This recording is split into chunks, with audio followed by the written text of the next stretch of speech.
untuk berkenan dan mengaktifkan mic karena acara akan segera dimulai.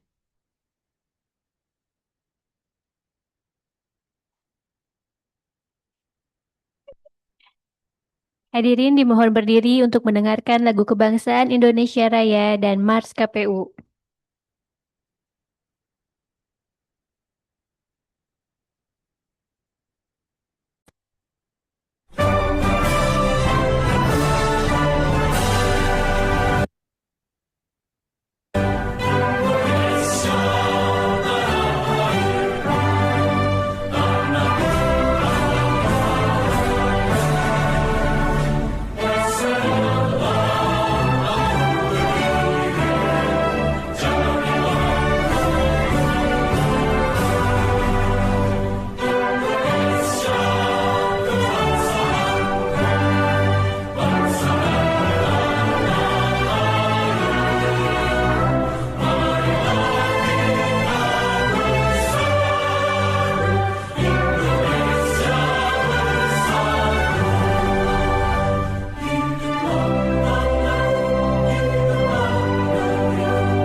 Komisi Pemilihan Umum wujudkan pemilu dan pilkada yang berkualitas, tegakkan demokrasi dengan asas langsung umum, bebas rahasia, jujur, adil dan halal,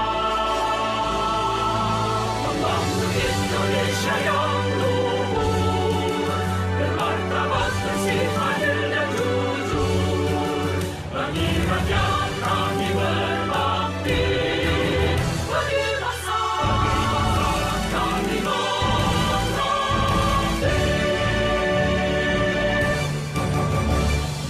Komisi Pemilihan Umum wujudkan pemilu dan pilkada yang berkualitas, tegakkan demokrasi dengan asas langsung umum, bebas rahasia, jujur, adil dan halal, membangun Indonesia yang luhur, bermartabat, bersih, adil dan jujur, bagi rakyat kami berbakti, bagi bangsa kami mengabdi. Indonesia Jaya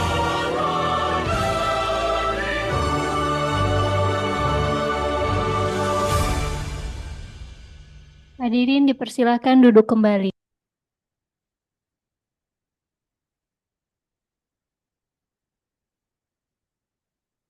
Bismillahirrahmanirrahim. Assalamualaikum warahmatullahi wabarakatuh. Salam sejahtera bagi kita semua. Salam kebajikan. Om Swastiastu, Namo Buddhaya, Rahayu. Sampurasun. Yang terhormat Ketua Divisi Hukum dan Pengawasan KPU Provinsi Jawa Barat Ibu Ana Nursifa, Kepala Bagian Teknis Penyelenggaraan Pemilu dan Hukum KPU Provinsi Jawa Barat Ibu Sophia Kunesari Purba, Kepala Subbagian Hukum KPU Provinsi Jawa Barat Bapak Hasanuddin Ismail, Kami juga dengan hormat menyapa seluruh pejabat struktural, pejabat fungsional, dan pelaksana di lingkungan Sekretariat KPU Provinsi Jawa Barat yang hadir, seluruh Ketua Divisi Hukum dan Pengawasan, Kepala Subbagian Teknis Penyelenggaraan Pemilu dan Hukum, seluruh staf, dan seluruh CPNS KPU Kabupaten Kota se-Jawa Barat, serta seluruh Sobat JDIH. Kami ucapkan terima kasih kepada hadirin yang telah hadir dan menyempatkan waktunya untuk berpartisipasi dalam kegiatan kita kali ini. Puji dan syukur kita panjatkan kehadirat Allah Subhanahu wa Ta'ala, Tuhan yang Maha Esa, atas rahmat dan karunia-Nya kita dapat hadir bersama pada hari ini, Kamis 11 Juni 2026, untuk mengikuti program MH membahas hukum JDIH KPU Provinsi Jawa Barat seri 23. Adapun tema kita hari ini yaitu studi kasus putusan Mahkamah Konstitusi nomor 132 garing PHPU titik BUP strip 2023 Romawi garing 2025 pemilihan Bupati dan Wakil Bupati Tasikmalaya. Hadirin yang berbahagia, selanjutnya kita akan mendengarkan sambutan sekaligus membuka acara kepada yang terhormat Ketua Divisi Hukum dan Pengawasan KPU Provinsi Jawa Barat, Ibu Ana Nursifa, kami persilakan. Bismillahirrahmanirrahim. Assalamualaikum warahmatullahi wabarakatuh.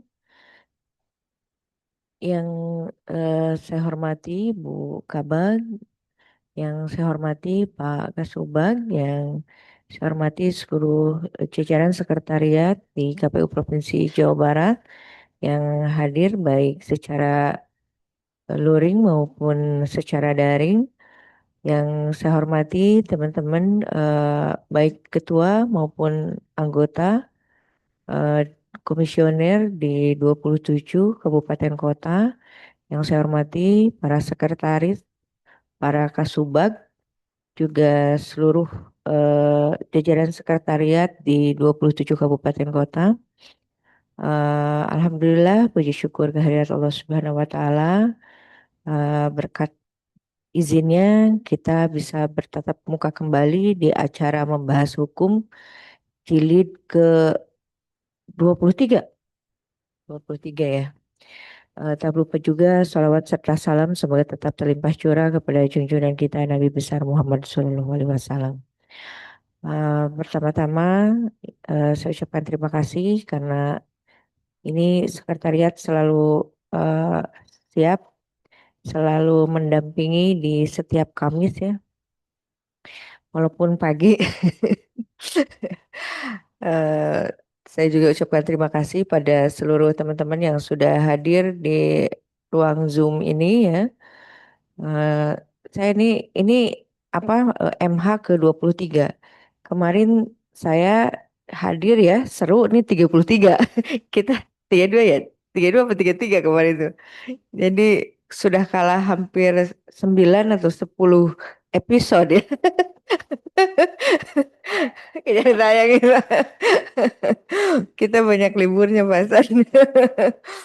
Jadi saya berharap ya, nih teman-teman memang saya nggak tahu ya kegiatan apa saja yang memang rutin ya dilakukan oleh teman-teman di tingkat kabupaten kota.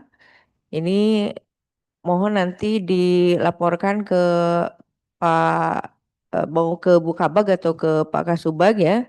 Saya ingin tahu karena menarik juga ya ini saya kemarin apa berpikir memang setahun ini kita harus ada pembekalan ya. Jadi kita seolah memulihkan tenaga ya, memulihkan pikiran kita untuk mempersiapkan nanti tahapan ke depan. Jadi alangkah baiknya teman-teman yang memang sudah ada kegiatan rutin silakan diteruskan di lingkungan apa satkernya masing-masing.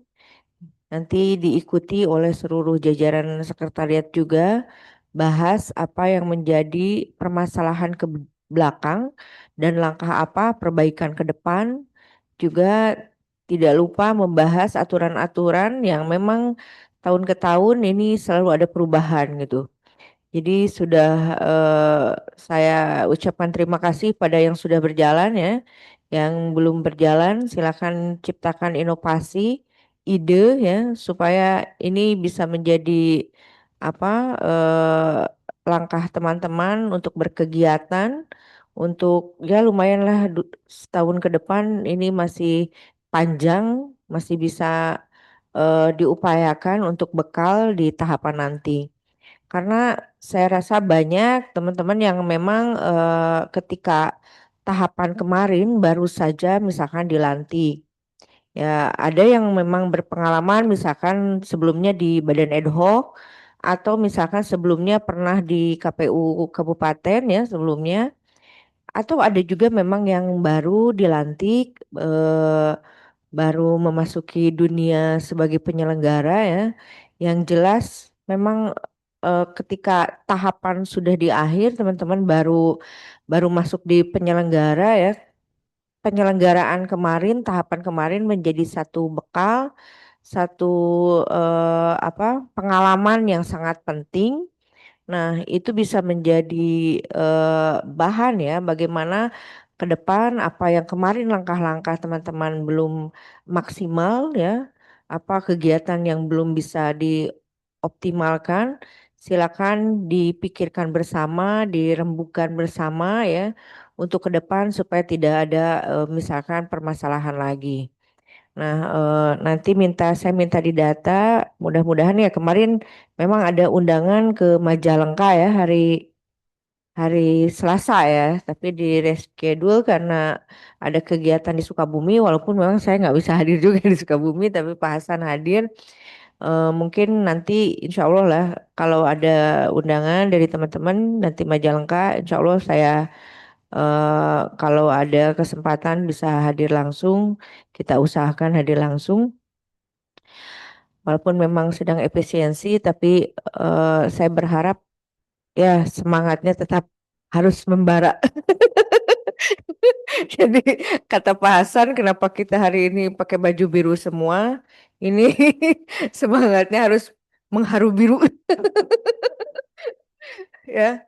Jadi tetap semangat walaupun memang dalam dalam tahun ini kita masih menjalani efisiensi ya, tapi mudah-mudahan tidak ada kekurangan apapun yang dirasakan oleh teman-teman di kabupaten kota. Jadi eh, apa kemarin saya sempat ke Purwakarta juga ya. Lalu Purwakarta ada sosialisasi terkait dengan SE 3 2025 ya terkait PAW yang memang itu rasanya dibutuhkan ya oleh teman-teman caleg bisa teman-teman juga melakukan hal yang sama di kabupaten kota masing-masing. Nah, mungkin untuk MH kali ini karena sudah terkait dengan pileg ya. Sudah kemarin Cirebon, lalu Cianjur, Kota Bogor, Kota Cirebon sudah menjadi narasumber di acara MH ini. Di MH sekarang di jilid 22, 23, 23 ya. Kita menghadirkan narasumber dari KPU Kabupaten Tasikmalaya yang dimana ini menjadi salah satu daerah yang kabupaten yang terdampak putusan MK terkait dengan PSU periode masa jabatan ya. Jadi yang dipermasalahkan itu.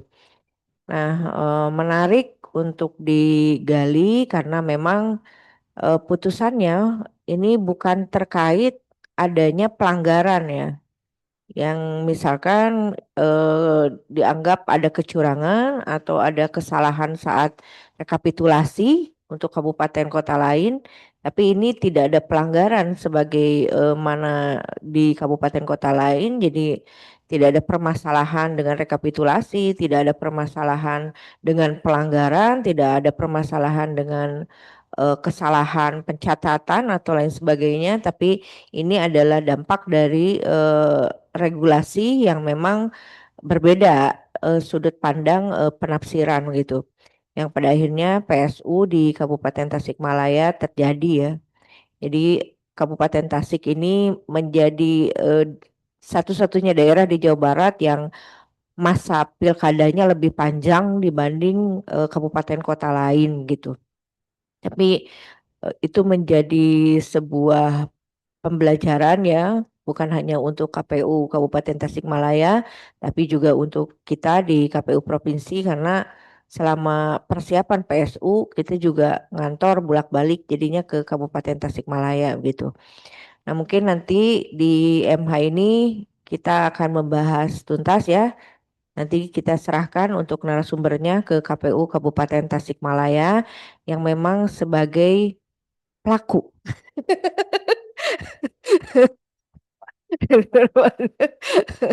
Ya, silahkan. Mungkin itu yang bisa saya sampaikan. Selamat mendengarkan. Mudah-mudahan menjadi ilmu untuk kita semua. Terima kasih. Assalamualaikum warahmatullahi wabarakatuh. Terima kasih kami sampaikan kepada Ibu Ana Nursifah atas sambutan dan arahannya. Bapak dan Ibu yang berbahagia, demikianlah rangkaian acara pembukaan kita. Selanjutnya kita akan melakukan sesi foto. Kami mohon Bapak dan Ibu berkenan untuk mengaktifkan kamera. Halaman pertama. 1, 2, 3. Halaman selanjutnya. 1, 2, 3.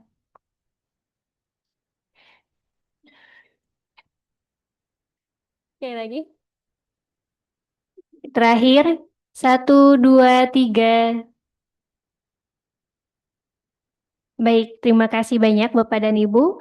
Hadirin sekalian, kini tibalah pada acara inti kita, yaitu pemaparan materi. Pada kesempatan kali ini, materi akan disampaikan oleh Ketua Divisi Hukum dan Pengawasan KPU Kabupaten Tasikmalaya, Bapak Ade Abdullah Sidik MPD. Adapun jalannya diskusi akan dipandu oleh moderator kepada Saudara Muhammad Putra Syah SIP selaku penelaah kebijakan pada Sekretariat KPU Kabupaten Tasikmalaya. Kami persilakan. Baik, suara saya sudah masuk ya. Pak. Baik. Assalamualaikum warahmatullahi wabarakatuh. Selamat pagi dan salam sejahtera bagi kita semua. Yang kami hormati Ketua Divisi Hukum dan Pengawasan KPU Provinsi Jawa Barat, Kepala Bagian Teknis Penyelenggaraan dan Hukum KPU Provinsi Jawa Barat, Kepala Subbagian Hukum dan Pengawasan KPU Provinsi Jawa Barat, Ketua dan Sekretaris KPU Kabupaten Tasikmalaya, Ketua Divisi Hukum dan Pengawasan KPU Kabupaten Kota se-Jawa Barat, Kepala Subbagian Hukum dan Pengawasan KPU Kabupaten Kota se-Jawa Barat, Staf Subbagian Teknis Penyelenggaraan Pemilu dan Hukum KPU Provinsi Jawa Barat, dan KPU Kabupaten Kota se-Jawa Barat, serta seluruh CPNS KPU Provinsi Jawa Barat dan KPU Kabupaten Kota se-Jawa Barat. Puji dan syukur marilah kita panjatkan kehadirat Allah Subhanahu wa Ta'ala, Tuhan yang Maha Esa. Karena atas limpahan rahmat dan karunia-Nya, pada hari ini kita dapat berkumpul secara daring dalam keadaan sehat untuk mengikuti kegiatan program membahas hukum seri ke-23. Perkenankan, saya Muhammad Putrasyah, staf teknis penyelenggaraan dan hukum selaku moderator akan memandu jalannya kegiatan pada kesempatan ini. Bapak dan Ibu yang berbahagia, tema yang akan kita bahas hari ini adalah studi kasus putusan Mahkamah Konstitusi nomor 132 garis miring PHPU titik BUP strip 23 Romawi garis miring 2025 tentang pemilihan Bupati dan Wakil Bupati Tasikmalaya tahun 2024. Putusan Mahkamah Konstitusi tersebut menjadi salah satu putusan penting dalam dinamika hukum pemilihan kepala daerah. Selain memberikan konsekuensi hukum terhadap hasil pemilihan, putusan ini juga menghadirkan berbagai pembelajaran mengenai penafsiran norma, implementasi regulasi kepastian hukum, integritas penyelenggara pemilu, serta tindak lanjut putusan Mahkamah Konstitusi yang harus dilaksanakan oleh penyelenggara pemilu. Melalui forum ini, kita berharap dapat memperdalam pemahaman terhadap pertimbangan hukum, Mahkamah Konstitusi, dan juga mendiskusikan berbagai tantangan dalam implementasinya. Sekaligus, merumuskan pembelajaran yang dapat menjadi bekal dalam penyelenggaraan pemilihan di masa mendatang. Selanjutnya, susunan acara pada kegiatan hari ini yaitu adalah penyampaian materi oleh narasumber, yang kedua adalah sesi diskusi dan tanya jawab, dan yang ketiga adalah penutupan. Semoga seluruh rangkaian acara dapat berjalan dengan lancar dan memberikan manfaat bagi kita semua. Amin ya robbal alamin. Bapak dan Ibu sekalian yang berbahagia, sebelum memasuki acara inti, izinkan saya memperkenalkan narasumber yang akan menyampaikan materi pada kesempatan pada pagi hari ini. Beliau adalah Bapak Ade Abdullah Sidik, MPD. Saat ini beliau menjabat sebagai Ketua Divisi Hukum dan Pengawasan KPU Kabupaten Tasikmalaya. Dengan pengalaman dan juga kompetensi yang dimiliki, beliau akan membantu kita memahami secara lebih mendalam berbagai aspek hukum dari putusan Mahkamah Konstitusi nomor 132. Kepada Bapak Ade Abdullah Sidik, kami persilahkan untuk menyampaikan materi. Waktu dan tempat kami persilahkan.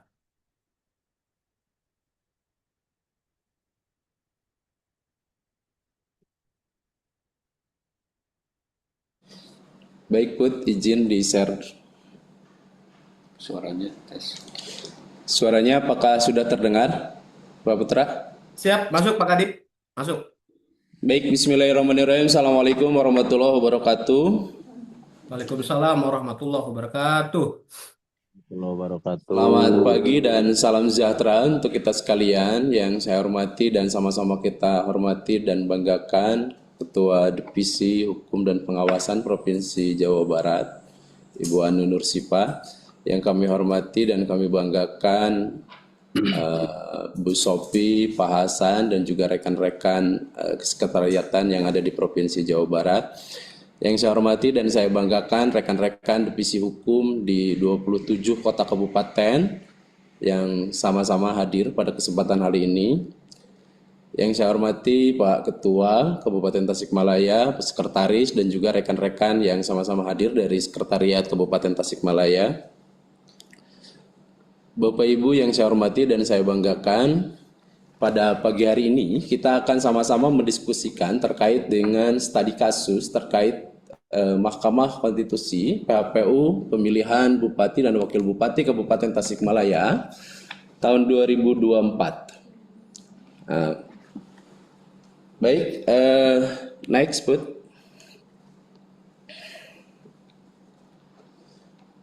Moderator, apakah bisa dengar suara saya? Ya Pak, sudah Pak. Oke.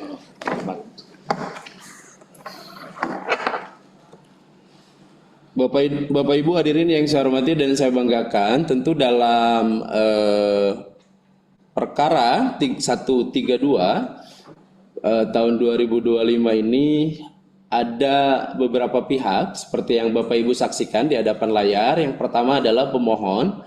Pemohon itu pasangan calon nomor urut 2 yaitu Haji Cecep Nurul Yakin dan Haji Asep Sopari Alayubi. Selanjutnya termohon adalah Komisi Pemilihan Umum dan pihak terkait pasangan calon nomor urut 3 yaitu Haji Ade Sugianto dan Haji Miftahul Paus. Oke, selanjutnya adapun untuk objek kajian dalam PHPU ini, yang pertama adalah keputusan KPU Kabupaten Tasikmalaya nomor 2689 tahun 2024 tentang penetapan hasil pemilihan Bupati dan Wakil Bupati Tasikmalaya tahun 2024. Yang kedua adalah keputusan KPU Kabupaten Tasikmalaya nomor 1574 tahun 2024 tentang penetapan pasangan calon peserta pemilihan Bupati dan Wakil Bupati Tasikmalaya tahun 2024. Yang ketiga, keputusan KPU Kabupaten Tasikmalaya nomor 1575 tahun 2024 tentang penetapan nomor urut pasangan calon peserta pemilihan Bupati dan Wakil Bupati Kabupaten Tasikmalaya tahun 2024. Oke, selanjutnya next. Nah, ini agak lambat ya Bapak Ibu, mohon maaf. Nah, Pokok permohonan dari pemohon dalam perkara putusan MK nomor 132 terkait dengan pemilihan Bupati dan Wakil Bupati Tasikmalaya tahun 2024. Pada permohonannya adalah yang pertama, ini mempermasalahkan keabsahan pencalonan calon bupati.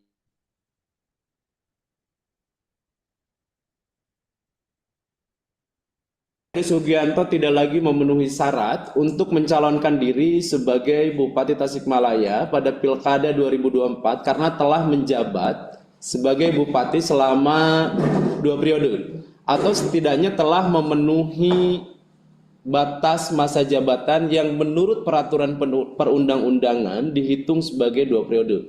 Itu yang pertama. Nah, yang kedua adalah beranggapan bahwa KPU Kabupaten Tasikmalaya telah melakukan kesalahan dalam penetapan pasangan calon bupati dan wakil bupati tahun 2024. Jadi menurut pemohon, KPU tetap menetapkan Haji Ade Sugianto sebagai calon meskipun yang bersangkutan seharusnya tidak memenuhi syarat pencalonan sebagaimana diatur dalam pasal 7 ayat 2 huruf N Undang-Undang Pilkada dan sejumlah putusan Mahkamah Konstitusi mengenai pembatasan masa jabatan kepala daerah.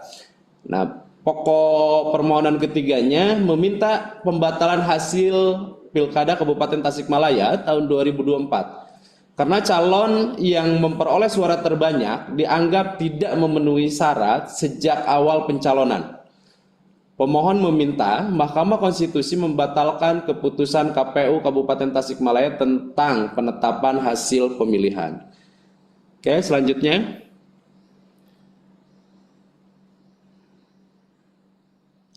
Nah, yang keempat, pemohon meminta diskualifikasi Haji Ade Sugianto sebagai peserta pilkada. Menurut pemohon, KPU Kabupaten Tasikmalaya tetap menetapkan Ade Sugianto sebagai calon meskipun yang bersangkutan seharusnya tidak memenuhi syarat pencalonan sebagaimana diatur dalam pasal 7 ayat 2 huruf N Undang-Undang Pilkada tahun 2016 dan sejumlah putusan Mahkamah Konstitusi mengenai pembatasan masa jabatan kepala daerah. Nah, inti sengketa bukan terletak pada dugaan kesalahan penghitungan suara seperti yang tadi disampaikan oleh pimpinan kita di provinsi, Bu Anu, tapi melainkan pada status pencalonan Haji Ade Sugianto. Pemohon berargumen bahwa masa jabatan Haji Ade Sugianto sebagai pelaksana tugas atau pengganti bupati setelah Haji UU terpilih menjadi wakil gubernur Jawa Barat pada periode pertama harus dihitung sebagai bagian dari masa jabatan bupati.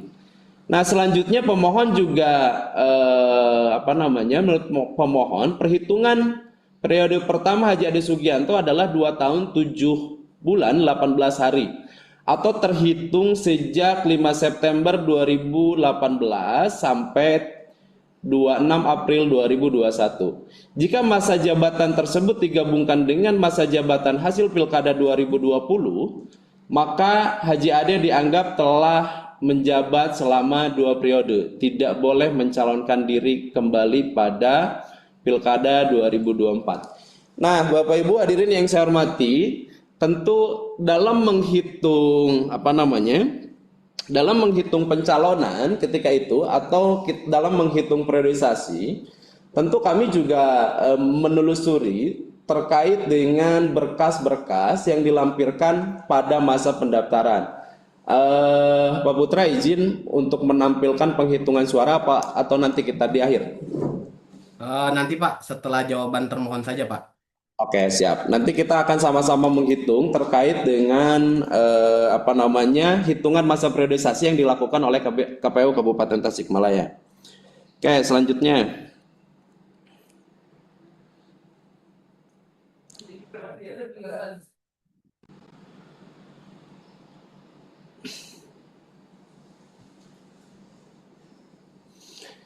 Nah, ini Bapak Ibu, ini adalah jawaban dari termohon. Ini jawaban terkait dengan perkara nomor 132 tahun 2025 ya. Jawaban KPU Kabupaten Tasikmalaya menolak seluruh dalil permohonan dan menyatakan bahwa penetapan pasangan calon serta seluruh tahapan pilkada telah dilaksanakan sesuai ketentuan peraturan perundang-undangan. Nah, adapun pokok-pokok jawaban dari termohon, yang pertama adalah Haji Ade Sugianto masih memenuhi syarat pencalonan sebagai Bupati Tasikmalaya. Nah, KPU Tasikmalaya berpendapat bahwa KPU berpedoman kepada pasal 19 huruf E PKPU 8 atau PKPU 10 tahun 2024 ya tentang pencalonan gubernur dan wakil gubernur, bupati dan wakil bupati serta wali kota dan wakil wali kota yang pada pokoknya mengatur bahwa penghitungan masa jabatan dilakukan sejak pelantikan. Itu di poin E ya Bapak Ibu. Kemudian KPU berpendapat bahwa masa jabatan Ade Sugianto sebelum terpilih pada Pilkada 2020 tidak dapat dihitung sebagai satu periode penuh sebagaimana didalilkan pemohon. Oleh karena itu, KPU Kabupaten Tasikmalaya menilai tidak terdapat pelanggaran terhadap ketentuan pembatasan masa jabatan. Karena sebagaimana kita ketahui, baik dalam PKPU 8 atau PKPU 10 tahun 2024 ataupun juga di Undang-Undang Pemilihan nomor 1 2015 atau nomor 10 2016 pada pasal 162 bahwa penghitungan masa jabatan itu dilakukan saat pelantikan begitu. Kenapa saat pelantikan? Karena di situ melekat gitu Bapak Ibu. Baik protokoler, kemudian fasilitas, gaji dan seterusnya gitu itu melekat. Maka dihitung sejak pelantikan. Dan itu juga berkaitan dengan undang-undang daerah begitu Bapak Ibu. Undang-undang 14 Undang-undang 14 tahun 2014 kalau nggak salah begitu. Oke, selanjutnya penetapan pasangan calon bupati dan wakil bupati Tasikmalaya tahun 2024 telah dilakukan berdasarkan hasil verifikasi administrasi dan faktual hukum yang berlaku pada saat tahapan pencalonan. Artinya, KPU Kabupaten Tasikmalaya menegaskan bahwa seluruh dokumen persyaratan pencalonan Haji Ade Sugianto dan Iip Miftahul Paos telah diperiksa dan dinyatakan memenuhi syarat sesuai dengan ketentuan regulasi pilkada yang berlaku pada saat itu, gitu. Baik, untuk ketiga, objek yang dipersoalkan pemohon lebih berkaitan dengan sengketa proses pencalonan daripada perselisihan hasil. Nah, dalam eksepsi, jawaban KPU Kabupaten Tasikmalaya juga membahas mengenai kewenangan mahkamah dan menilai bahwa dalil pemohon tidak berkaitan langsung dengan kesalahan penetapan perolehan suara hasil pemilihan, melainkan mengenai status pencalonan pasangan calon ketika itu. Nah, Bapak Ibu, saat saat prosesi waktu itu di objek 3 ini, mohon izin saya jelaskan sedikit. Kami juga membantah ketika itu dalam jawaban termohon bahwa sebetulnya karena ini merupakan sengketa proses, kami mendalilkan bahwa ini bukan menjadi kewenangan MK. Kenapa? Karena tidak adanya kesalahan dalam penetapan perolehan hasil begitu, atau tidak ada kekeliruan dalam penetapan itu, sehingga kami beranggapan bahwa proses penyelesaian sengketa proses itu adanya di Bawaslu, kemudian juga di Petun, juga adanya di PT Tun, dan juga terakhir di Mahkamah Agung gitu. Artinya itu adalah rangkaian penyelesaian dalam sengketa proses begitu Bapak Ibu. Apalagi sebagaimana kita ketahui bahwa pasal 19 huruf E ini pernah di JR ketika itu, kalau nggak salah keputusannya nomor 42 2024 itu hasilnya bahwa KPU RI ketika itu di JR, KPU menang sehingga pasal 19 huruf E ini tidak gugur. Artinya pasal PKPU pasal 19 huruf E ini masih relevan digunakan begitu. Dan itu sempat beberapa kali kami konsultasikan juga baik dengan provinsi ataupun dalam kegiatan-kegiatan RI waktu itu sempat kami juga berdiskusi terkait ini bahwa huruf P ini masih berlaku dan juga saat perubahan di PKPU 8 ke PKPU 10 ini tetap ada. Artinya bahwa ini sudah sesuai dengan regulasi yang ada ketika kami menetapkan. Oke, next.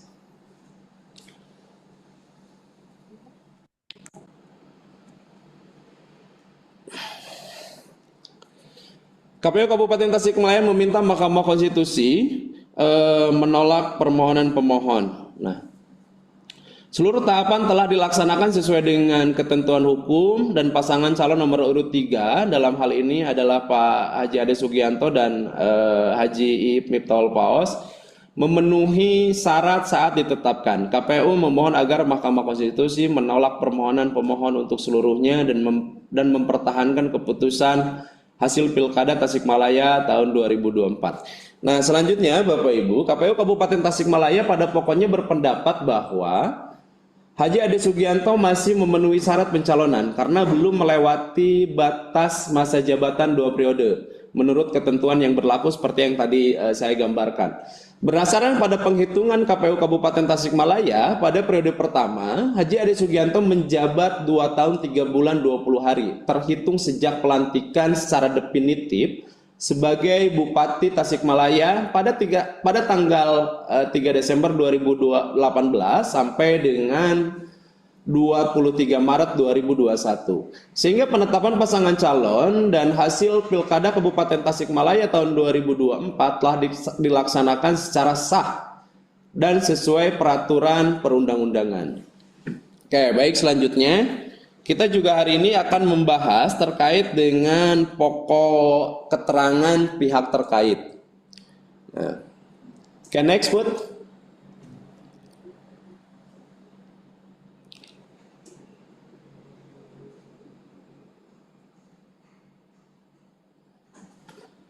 Pokok keterangan pihak terkait dalam hal ini pihak terkait pada prinsipnya meminta mahkamah menolak. Artinya sama ya, jawabannya itu sama dengan pihak termohon, mohon maaf.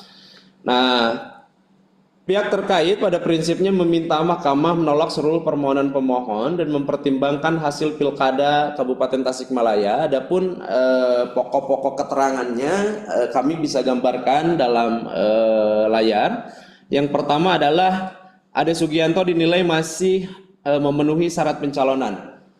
Pihak terkait berpendapat bahwa Haji Ade Sugianto belum menjabat selama 2 periode sebagaimana didalilkan pemohon, yang dimana Ade Sugianto baru dilantik sebagai Bupati Tasikmalaya definitif pada 3 Desember 2018 dan berakhir pada 23 Maret 2021. Artinya adalah total masa jabatan sekitar 2 tahun, 3 bulan, 20 hari. Sehingga belum mencapai ambang batas 2 tahun, 6 bulan yang menurut PKPU dihitung 1 periode jabatan. Nah, yang kedua, Ade Sugianto tidak pernah berstatus sebagai PLT Bupati.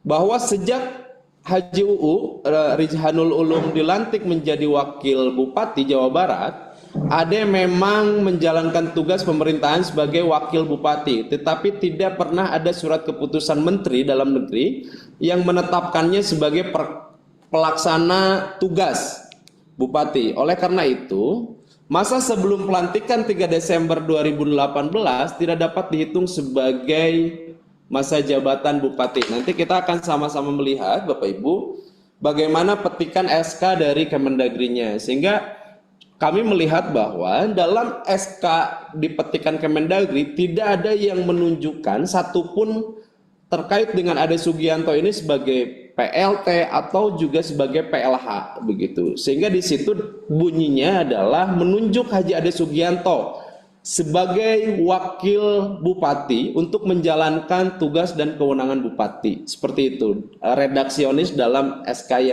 yang dikeluarkan oleh Kemendagri. Nah, poin ketiga adalah pihak terkait berpendapat bahwa KPU Kabupaten Tasikmalaya telah menetapkan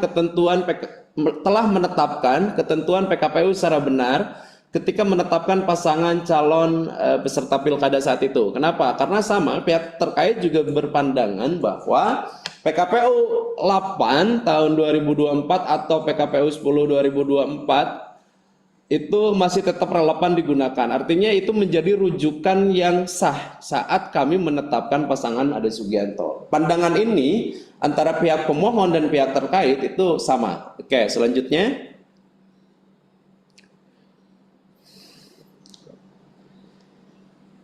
Untuk selanjutnya adalah pokok keterangan Bawaslu Kabupaten Tasikmalaya. Dalam hal ini, Bawaslu Kabupaten Tasikmalaya pada pokoknya memberikan keterangan berdasarkan hasil pengawasannya selama tahapan pencalonan.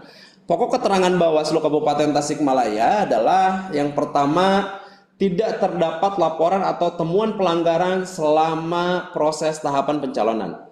Nah, artinya Bawaslu Kabupaten Tasikmalaya menetapkan bahwa tidak terdapat laporan maupun temuan pelanggaran pemilihan yang berkaitan dengan status masa jabatan.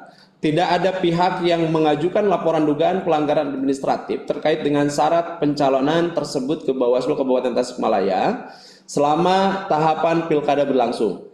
Nah, yang kedua, Bawaslu Kabupaten Tasikmalaya melakukan pengawasan terhadap masukan tanggapan masyarakat. Ketika itu ada Tangmas yang kita jawab pada tanggal 21 September saat itu. Bawaslu Kabupaten Tasikmalaya juga ikut melekat dan mengawasi saat pembacaan klarifikasi tanggapan masyarakat.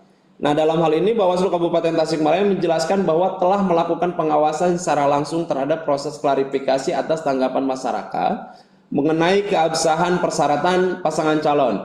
Bawaslu Kabupaten Tasikmalaya juga menilai bahwa KPU Kabupaten Tasikmalaya telah melaksanakan klarifikasi sesuai dengan prosedur yang berlaku.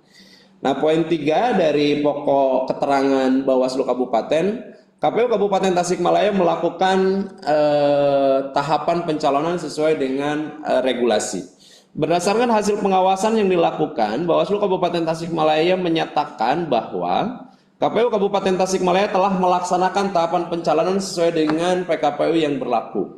Dengan demikian, Bawaslu Kabupaten Tasikmalaya menyimpulkan tidak adanya pelanggaran administratif atau administrasi dalam penetapan pasangan calon. Oke, next selanjutnya.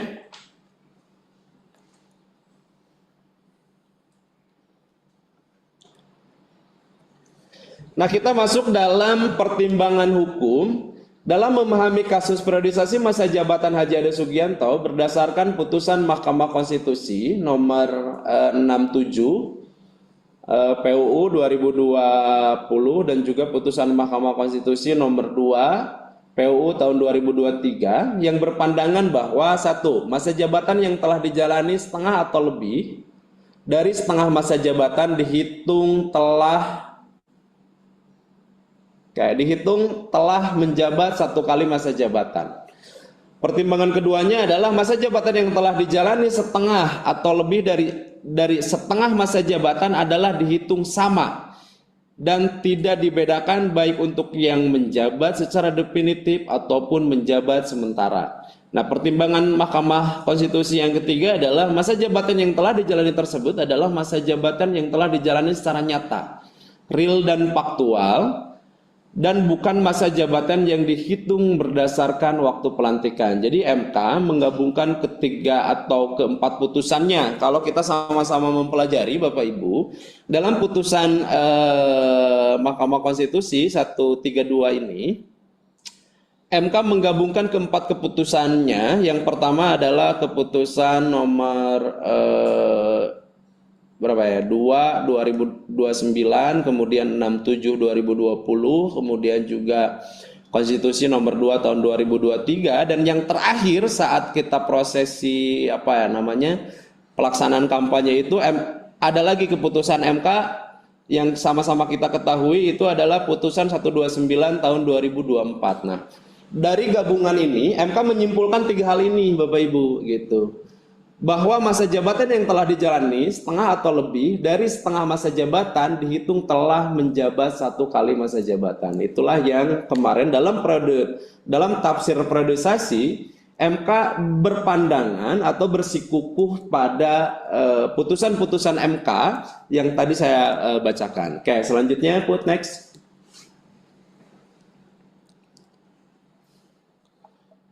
Nah, kita menggambarkan Bapak Ibu, pada kasus periodisasi masa jabatan Ade Sugianto, Mahkamah Konstitusi berpandangan bahwa penghitungan masa jabatan dihitung sejak yang bersangkutan menjalankan tugas sebagai PLT, PJS, Bupati Tasikmalaya sejak 5 September sampai dengan 3 Desember atau selama 2 bulan 28 hari. Artinya bahwa waktu itu MK berpandangan apapun namanya, baik itu PLT, PJS atau wakil bupati yang diberikan tugas, maka dihitung sama saja begitu, bahwa MK menghitung secara faktual dan real bahwa dia sudah menjabat.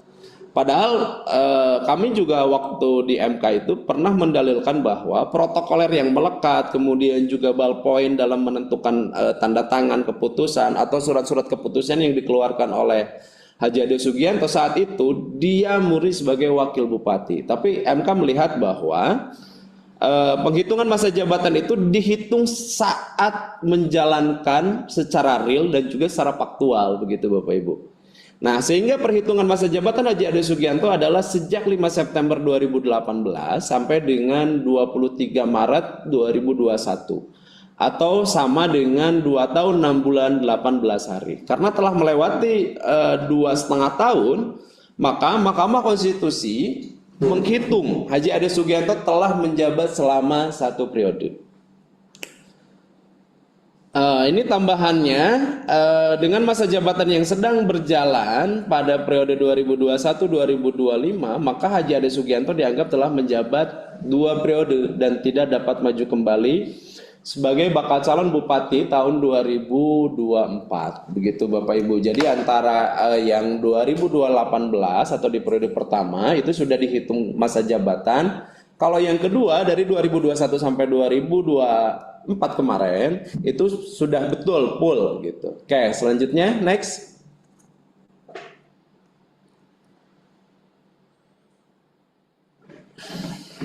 Itu di video ini.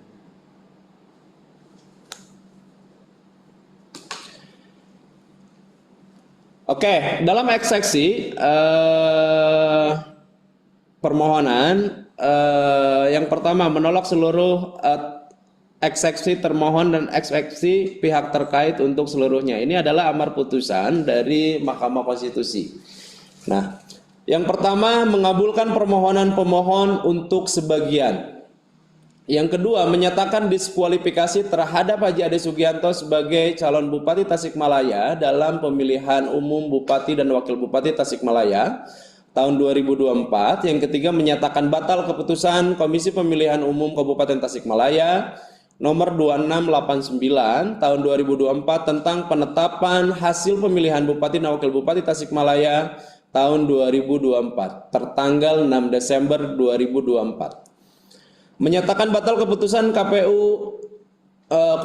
menyatakan batal keputusan Komisi Pemilihan Umum Kabupaten Tasikmalaya nomor 1574 tahun 2024 tentang penetapan pasangan calon peserta pemilihan Bupati dan Wakil Bupati Tasikmalaya tahun 2024 tertanggal 22 September 2024. Yang kelima, menyatakan batal keputusan Komisi Pemilihan Umum Kabupaten Tasikmalaya nomor 1575 tahun 2024 tentang penetapan nomor urut pasangan calon peserta pemilihan Bupati dan Wakil Bupati Tasikmalaya tahun 2024 tertanggal 23 September 2024. Poin ke-6, memerintahkan kepada partai politik atau gabungan partai politik pengusul dan pengusung calon bupati atas nama Haji Ade Sugianto yang didiskualifikasi untuk mengusulkan penggantinya sebagai pasangan calon bupati dan wakil bupati tanpa mengganti Haji Iip Miftahul Paos sebagai pasangan calon pada pemilihan bupati dan wakil bupati Kabupaten Tasikmalaya tahun 2024. Oke, next.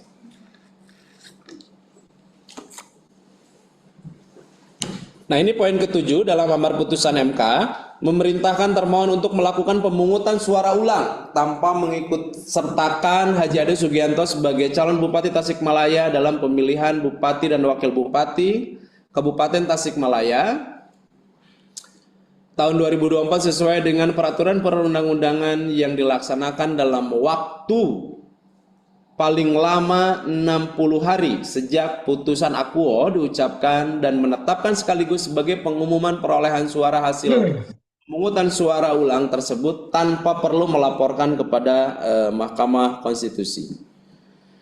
Nah, selanjutnya memerintahkan kepada Komisi Pemilihan Umum Republik Indonesia untuk melakukan supervisi dan koordinasi dengan Komisi Pemilihan Umum Provinsi Jawa Barat dan Komisi Pemilihan Umum Kabupaten Tasikmalaya dalam rangka pelaksanaan amar putusan ini. 9. Memerintahkan kepada Badan Pengawas Pemilihan Umum Republik Indonesia untuk melakukan supervisi koordinasi dengan Badan Pengawas Pemilihan Umum Jawa Barat dan Badan Pengawas Pemilihan Umum Kabupaten Tasikmalaya dalam rangka pelaksanaan keputusan dan seterusnya. Nah, poin 10, memerintahkan kepada Kepolisian Negara Republik Indonesia beserta jajaran khususnya Polisi Daerah Jawa Barat dan Kepolisian Resort Tasikmalaya untuk melakukan pengamanan proses pemungutan suara ulang tersebut sesuai dengan kewenangannya.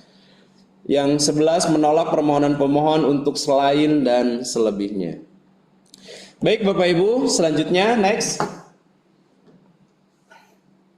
Nah, saat dibacakan amar putusan di MK, nah ini sudah mulai diwarnai dengan berbagai ini ya, pengalaman ketika itu sudah diwarnai dengan berbagai penafsiran. Jadi semua orang sudah bisa menafsirkannya masing-masing. Dan banyak komentator kalau dalam bola itu ya. Dan waktu itu saya sudah berpikir rekan-rekan ketika pulang dari Jakarta, kantor itu sudah membara waktu itu. Dan alhamdulillah hari ini kantor masih aman. Kita udah berpikir negatif ketika putusan MK ini digelar. Wah, ini di Tasik chaos. Apalagi kantor kita itu dekat dengan pom bensin ya saat itu. Wah, udah ini nyala kayaknya. Dan kita pasti diburu ini kalau pulang. Sate atau dipanggang. Wah, pokoknya udah nggak karuan pemikiran kita. Kenapa? Karena waktu itu sudah mulai ketika kita scroll di medsos ya, di TikTok, di IG, kemudian di Facebook. Wah, udah ngeri-ngeri sekali bahasanya. Jadi ketika itu kami saat itu dikawal oleh rekan-rekan dari keamanan juga sudah mulai hariwang lah gitu. Kalau bahasa orang Sunda itu nggak mulai haridang lah ketika itu. Sudah mencekam sekali pokoknya, ada ngeri-ngeri sedap. Baik, nah selanjutnya. Nah, tindak lanjut putusan Mahkamah Konstitusi secara umum, tindak lanjut putusan Mahkamah Konstitusi nomor 132 tahun 2025 oleh KPU Kabupaten Tasikmalaya dilaksanakan secara komprehensif dengan menjalankan seluruh amar putusan Mahkamah Konstitusi secara berjenjang, mulai dari penyesuaian tahapan jadwal pencalonan sehingga penyelenggaraan pemungutan suara ulang itu dilaksanakan. Tentu ketika ada putusan Mahkamah Konstitusi, karena kita itu sebetulnya karena lembaga hierarki ya atau lembaga vertikal. Kita juga ketika ada putusan ini tidak semerta-merta langsung melaksanakannya saat itu. Kenapa? Karena kita kita menunggu arahan dari KPU RI saat itu. Maka saat itu keluarlah surat dinas nomor 499 saat itu, sehingga kami punya dasar dalam melaksanakan atau membuat tahapan-tahapannya, begitu Bapak Ibu. Oke, next.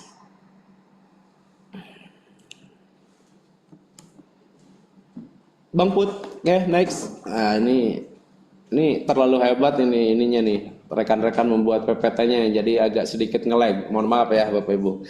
Oke, selanjutnya berdasarkan amar putusan Mahkamah Konstitusi, KPU Kabupaten Tasikmalaya melakukan tindak lanjut keputusan 132 ya.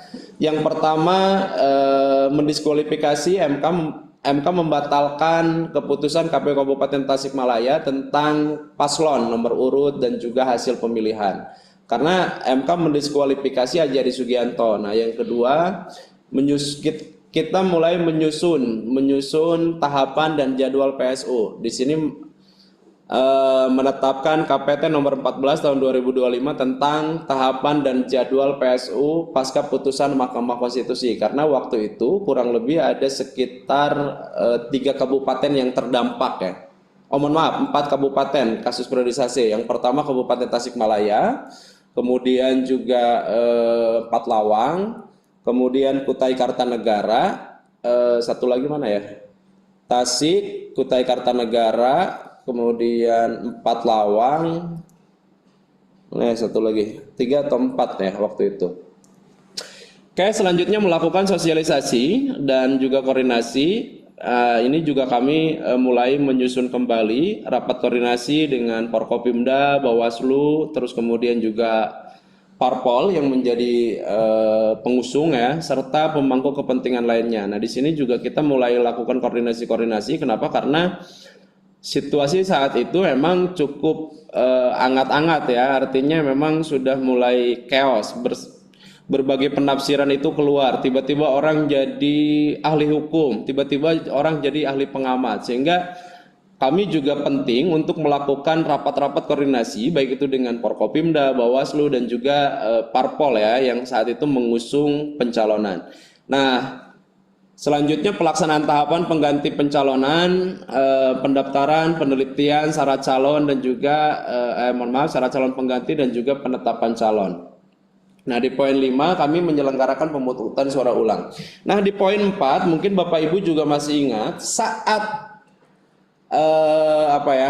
saat tahapan sedang berjalan keluar lagi putusan MK nomor berapa itu yang terkait dengan pelarangan anggota dewan itu mundur calon ketika itu dramanya itu putusan berapa ya 176 mohon maaf. Nah, putusan MK 176 yang melarang calon terpilih itu mengundurkan diri. Nah, saat itu pengganti dari Haji Ade Sugianto, Bapak Ibu, yang tidak lain adalah istrinya beliau, ketika itu dicalonkan menjadi calon bupati. Nah, dan beliau saat itu menduduki sebagai anggota dewan, gitu. Namun dalam namun dalam putusan MK itu dalam putusan MK 176 itu melarang itu yang tidak boleh itu kan calon peserta yang melarang peserta bunyinya itu adalah calon terpilih tidak boleh mengundurkan diri dengan alasan apapun kecuali diminta negara saat itu. Nah, tetapi untuk anggota dewan kami juga berpendapat bahwa untuk anggota dewan itu sudah memiliki regulasinya tersendiri, artinya sudah memiliki undang-undang tersendiri yaitu undang-undang MD3 gitu. Sehingga kami berpendapat bahwa anggota dewan itu bisa mengundurkan diri karena anggota dewan ya itu tidak lagi diatur oleh atau tidak terikat dengan Undang-Undang 7 tahun 2017 gitu. Jadi sudah tidak lagi diikat oleh Undang-Undang KPU saat itu. Dan ini juga sempat digugat juga ke MK, tapi alhamdulillah menang pada saat gugatan kedua. Oke, di poin kelima adalah menyelenggarakan pemungutan suara ulang, melaksanakan PSU di seluruh wilayah Kabupaten Tasikmalaya, karena Bapak Ibu perlu Bapak Ibu ketahui bahwa saat itu adalah kami merupakan pemilih terbanyak ya, PSU dengan jumlah pemilih terbanyak 1,4 juta, karena di yang lain seperti Barito Utara, kemudian Empat Lawang itu rata-rata di bawah 1 juta saat itu. Hanya di kisaran 500 sampai 600 ribu jumlah pemilih. Setelah pemungutan penghitungan suara dan rekapitulasi suara selesai, KPU Kabupaten Tasikmalaya menetapkan hasil PSU. Oke. Selanjutnya dan ini juga tetap kita selalu ada drama, dan perlu Bapak Ibu ketahui juga bahwa selama 5 kali tahapan pencalonan kepala daerah yang ada di Kabupaten Tasikmalaya semua bermuara di MK gitu. Kalau pemilu itu kami aman kemarin, kami tidak terdampak, hanya terdampak di partai P3 ya saat itu hanya sebagai saksi ya. Tetapi setiap penyelenggaraan pilkada yang dilakukan di Kabupaten Tasikmalaya, dalam 5 kali penyelenggaraan pilkada itu semua bermuara ke MK. Dan kemarin kami yang satu-satunya KPU Kabupaten yang ada di Jawa Barat ini yang melakukan PSU. Dan mudah-mudahan ini tidak terulang, baik itu di kami kembali ataupun juga di Bapak Ibu, karena dinamikanya sudah tidak sehat begitu Bapak Ibu.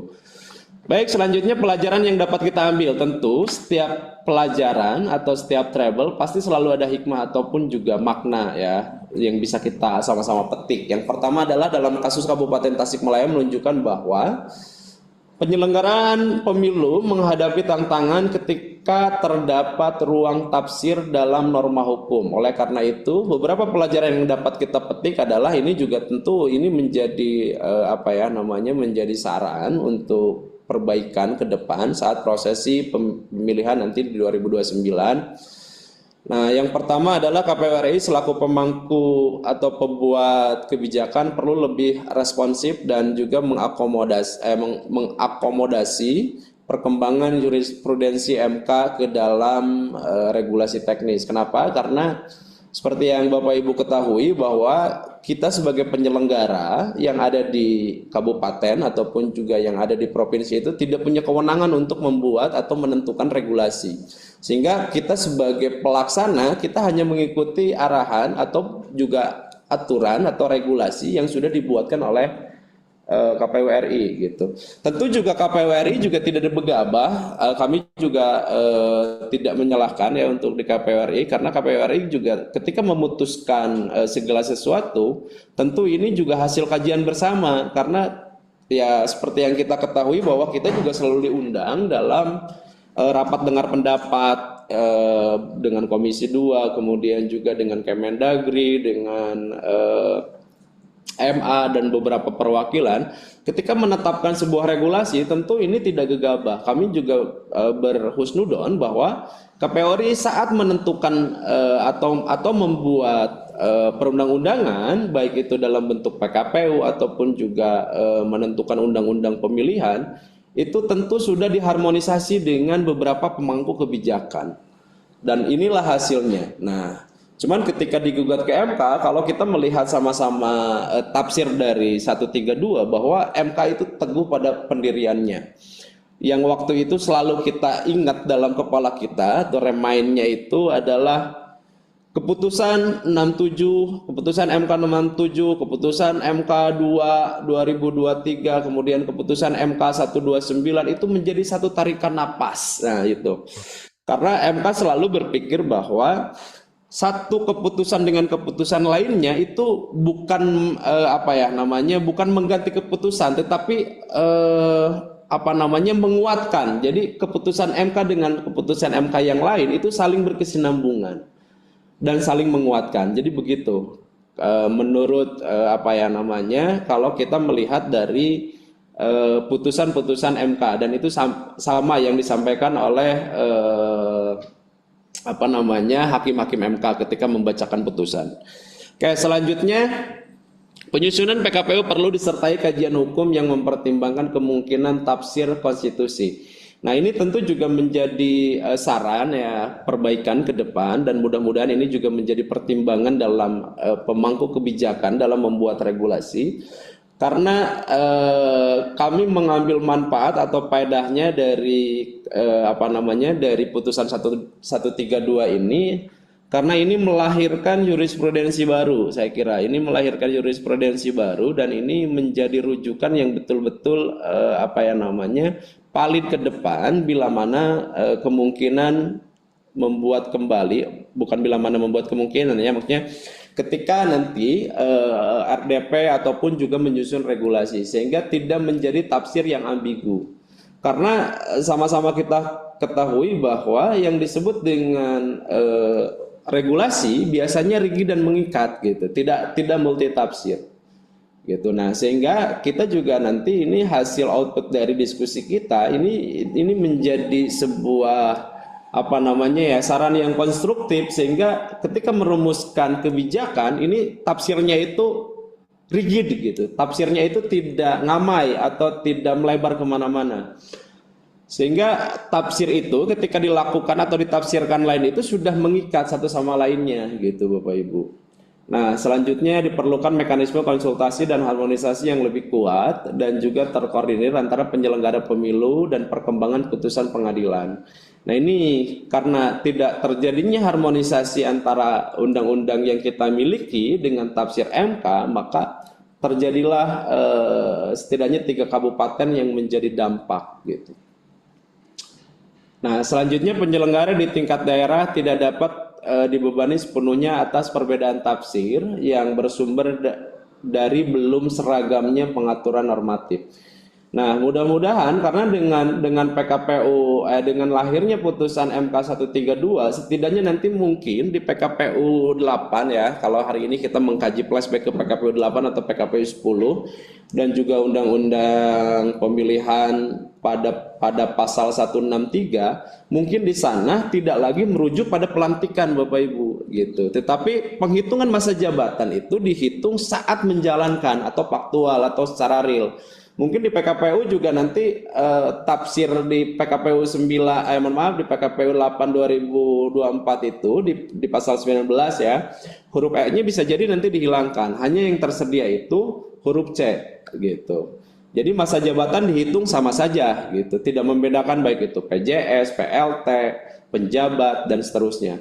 Justru ketika itu malah ketika kita melihat dalam prosesi persidangan saat itu, jadi kami merasa terjadi kuliah umum kembali karena waktu itu pihak terkait juga menghadirkan Prof. Igede ya saat itu, kemudian ada Prof. Johan, Oh iya, iya Bang Syed.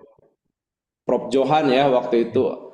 Kemudian juga banyak sekali ya ahli-ahli lain sehingga ketika itu kami banyak tercerahkan saat menghadirkan para saksi ahli. Termasuk juga waktu itu kami menghadirkan di saksi ahli orang-orang yang menyertai Pak Ade Sugianto. Salah satunya adalah Sekda saat itu. Mulai dari protokolernya, kemudian juga ballpoint yang digunakan saat menandatangan. Karena ada perbedaan Bapak Ibu kalau di Tasik, perlu Bapak Ibu ketahui bahwa wakil bupati itu menggunakan ballpoint warna biru.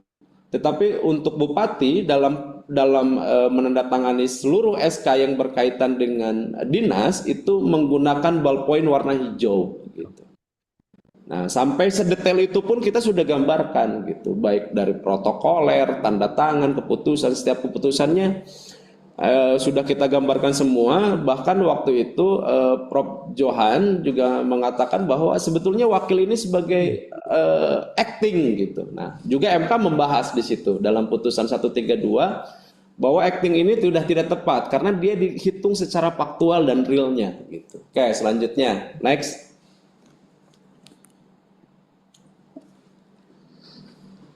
Baik Bapak Ibu yang saya hormati dan saya banggakan, ini adalah sampai pada tahap kesimpulan.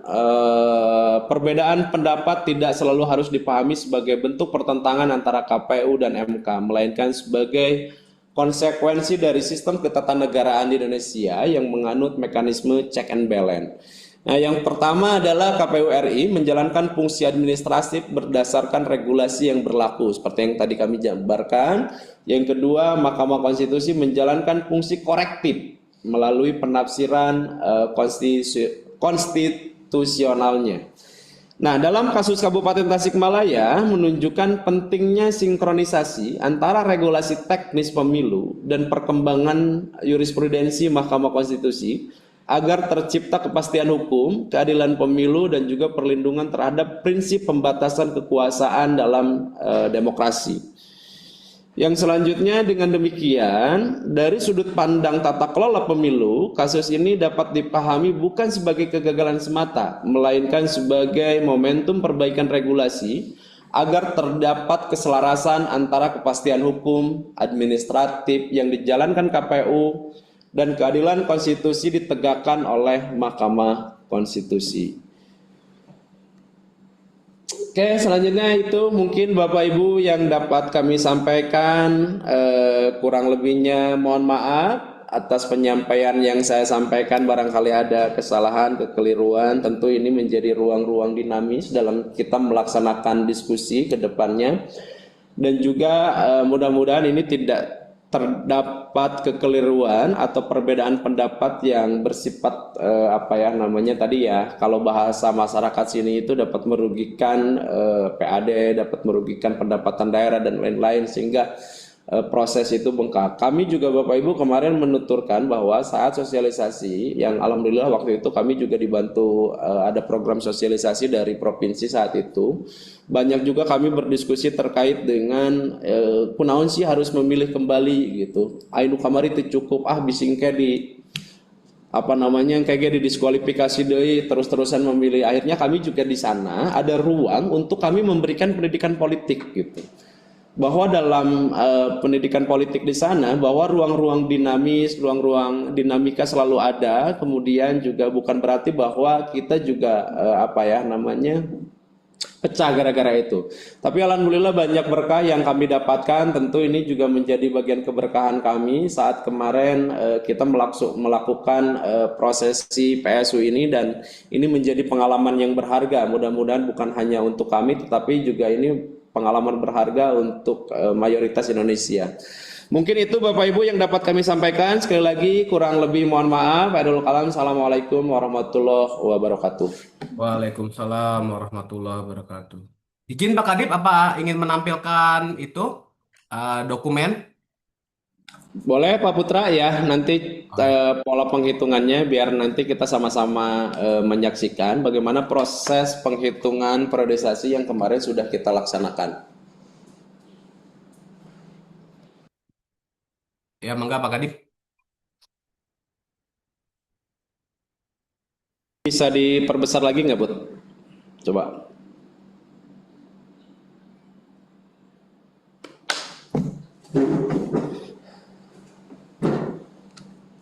Bisa diperbesar sedikit aja, Put. Nah, biar sama-sama kebaca nih sama audien. Segini Pak Kadif. Oke.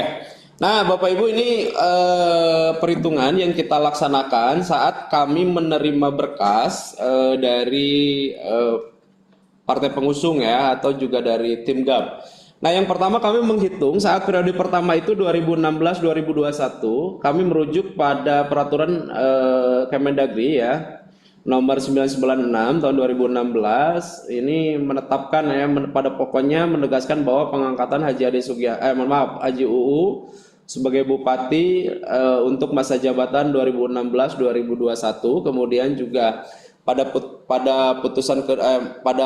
periode pertamanya Haji Ade Sugianto sebagai Wakil Bupati, keputusan Menteri nomor 132 dan seterusnya 97 tahun 2016 tentang pengangkatan Wakil Bupati Tasikmalaya pada tanggal 15 Maret 2016. Oke, selanjutnya Put, pengambilan sumpah janji dan seterusnya kayak kita lewati dulu. Nah, ini catatannya masa jabatan Bupati dan Wakil Bupati 2016, Bapak Ibu.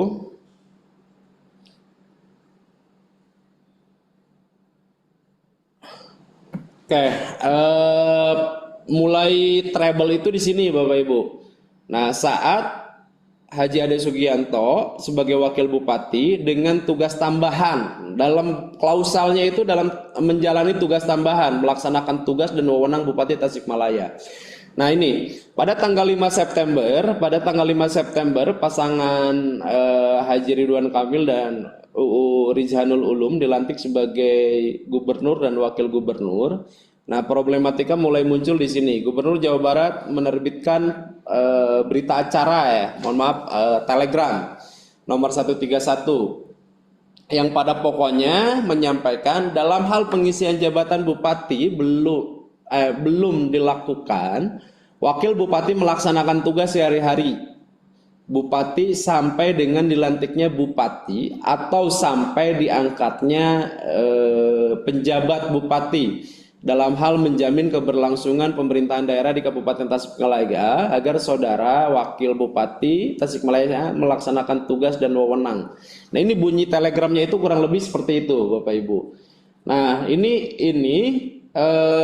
telegram itu sampai dengan 5 Oktober, jadi hitungannya 1 bulan. Nah, baru pada tanggal 5 Oktober itu keluar putusan Menteri Dalam Negeri. Nah, ini putusan Menteri Dalam Negeri nomor 8180 2018 tentang pemberhentian Bupati Tasikmalaya Provinsi Jawa Barat tanggal 5 Oktober 2018 yang pada pokoknya mengesahkan pemberhentian Haji UU sebagai Bupati masa jabatan 2016-2021 terhitung sejak dilantik sebagai Wakil Gubernur Jawa Barat masa jabatan 2018-2003 pada tanggal 5 September dan menunjuk Haji Ade Sugianto Wakil Bupati Tasikmalaya masa jabatan 2016-2021 untuk melaksanakan tugas dan kewenangan Bupati sampai dilantiknya Wakil Bupati Tasikmalaya menjadi Bupati Tasikmalaya sisa masa jabatan 2016-2021. Nah, kami menerima SK ini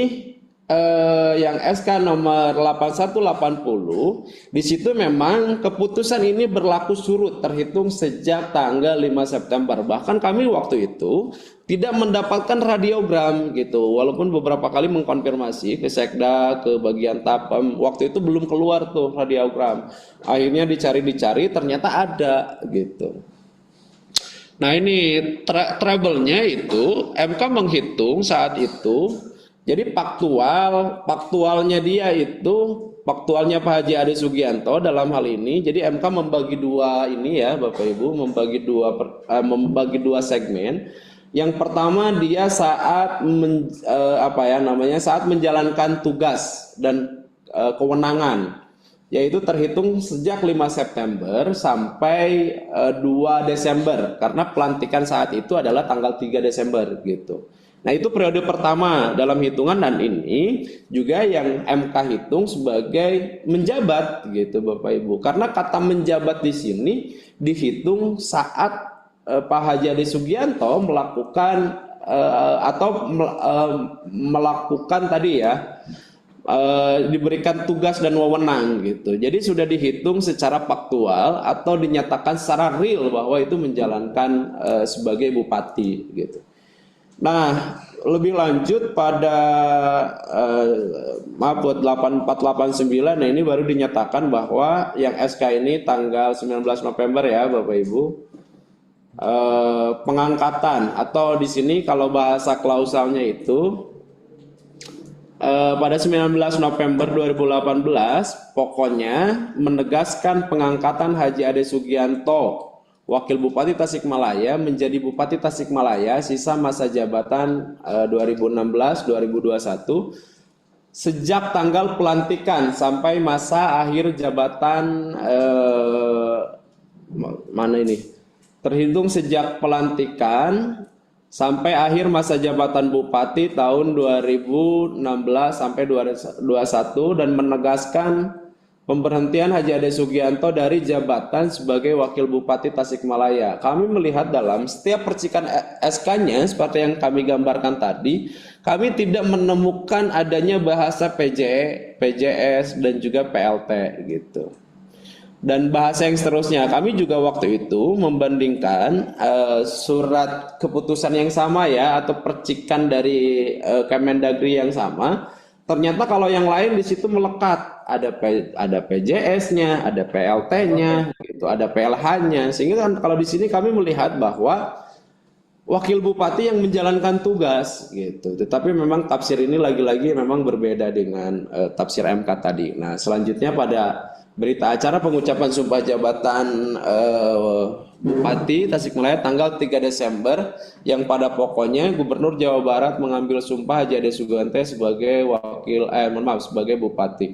Nah, sesuai dengan rujukan PKPU tadi Bapak Ibu atau sesuai dengan kalau kita merujuk pada Undang-Undang 10 2016 di pasal 163, kemudian PKPU 8 2024 pasal 19 huruf E, kami menghitungnya sejak tanggal 3 Desember sampai dengan tanggal 23 Maret. Kenapa? Karena di April itu, sejak tanggal 4 April, Pak Ade Sugianto itu menyerahkan kepada Sekda. Jadi 1 bulan itu tidak dihitung saat itu. Dan surat penunjukannya waktu itu ada. Gitu. Oke, Put, ini hanya digambarkan secara ini aja, Put, secara general aja.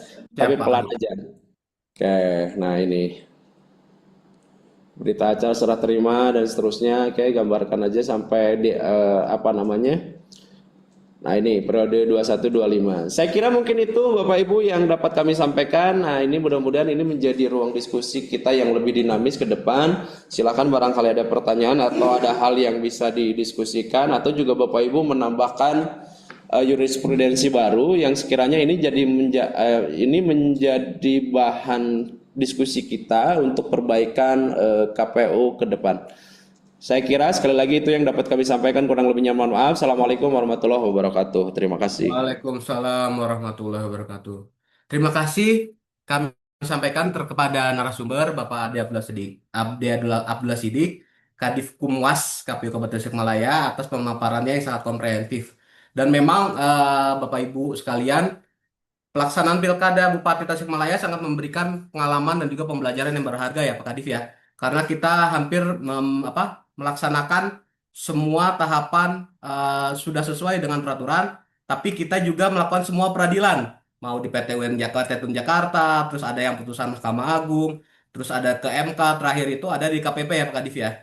Dan memang hasil DKPP alhamdulillah menegaskan bahwa KPU Kabupaten Tasikmalaya telah melaksanakan sesuai peraturan perundang-undangan dan dinyatakan tidak bersalah atas kasus Pilkada tahun 2024 ini.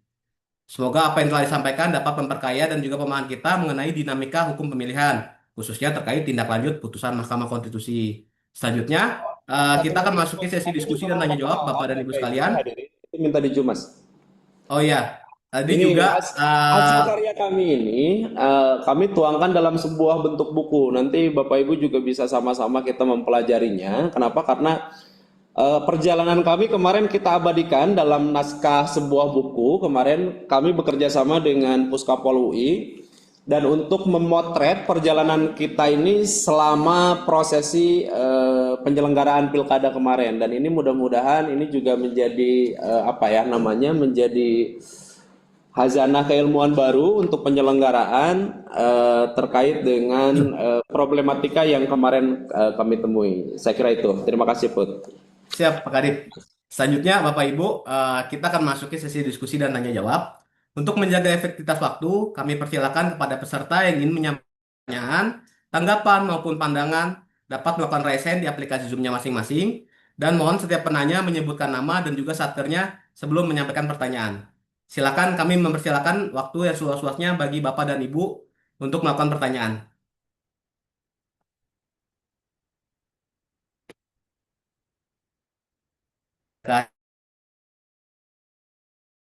Jujur Pak Putra tuh buku berjalan nih. Luar biasa nih nanti diskusinya. Oh enggak, Pak Kadif lah. Saya juga banyak belajar dari Pak Kadif, Ade. Dan juga dari Mas Hasan, Bu Kadif, KPU Provinsi Jabar, dan juga Bu Kabak. Maka Bapak Ibu, apakah ada yang ingin bertanya?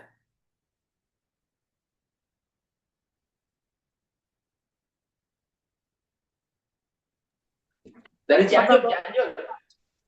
Ya silakan Pak. Ya.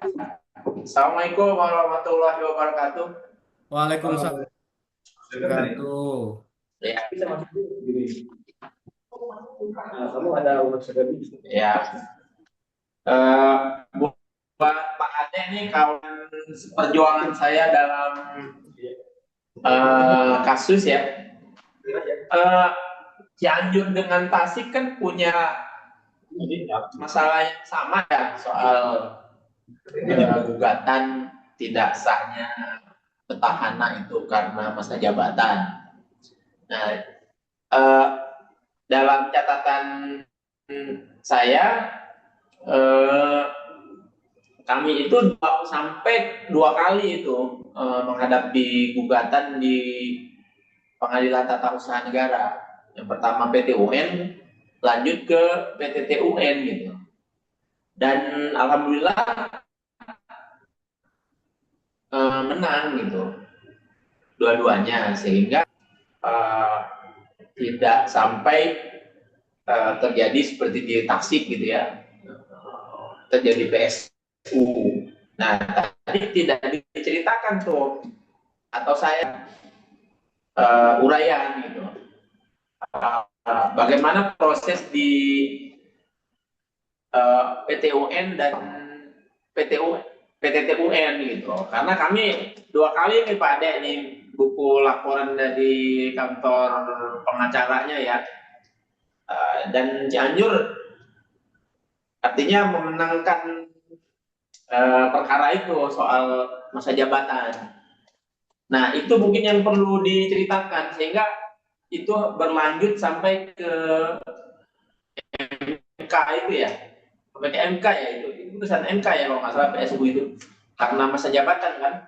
Iya betul Pak. Itu aja. MK 132. Terus yang kedua mungkin ya itu bolehlah dicontoh lah itu apa pembuatan buku itu. Saya kira Cianjur juga terinspirasi lah. Memang harus bikin buku kita karena apa? Belum sempat ya. Dari terima kasih lah atas inspirasinya. Insya Allah nanti kita juga rencananya bikin buku lah. Karena perkaranya lumayan juga ya Cianjur kalau dilihat itu. Jadinya. Terima kasih ya untuk Tasik gitu. Siap, sama-sama Pak Sudah Kadif. menginspirasi. Kita harus bikin buku. Baik. Oke. Karena itu apa bisa lanjut itu. Kalau kita kan kepotong tuh. Bang, Oh, itu tuh suaranya agak putus-putus, Bang. PT UN nggak lanjut dia. Betul, betul. Assalamualaikum. Waalaikumsalam warahmatullahi wabarakatuh. Assalamualaikum warahmatullahi wabarakatuh. Selanjutnya mungkin ada dari KPU Kota Bogor. Mangga dipersilakan untuk pertanyaannya. Siap, terima kasih. Assalamualaikum warahmatullahi wabarakatuh. Waalaikumsalam warahmatullahi wabarakatuh. Pertama tentu mengapresiasi ya pemaparan dari Kang Ade ya dari Kabupaten Tasikmalaya. Luar biasa nih pemaparannya komprehensif. Tos masagi ya mah tos ya mah. Alhamdulillah.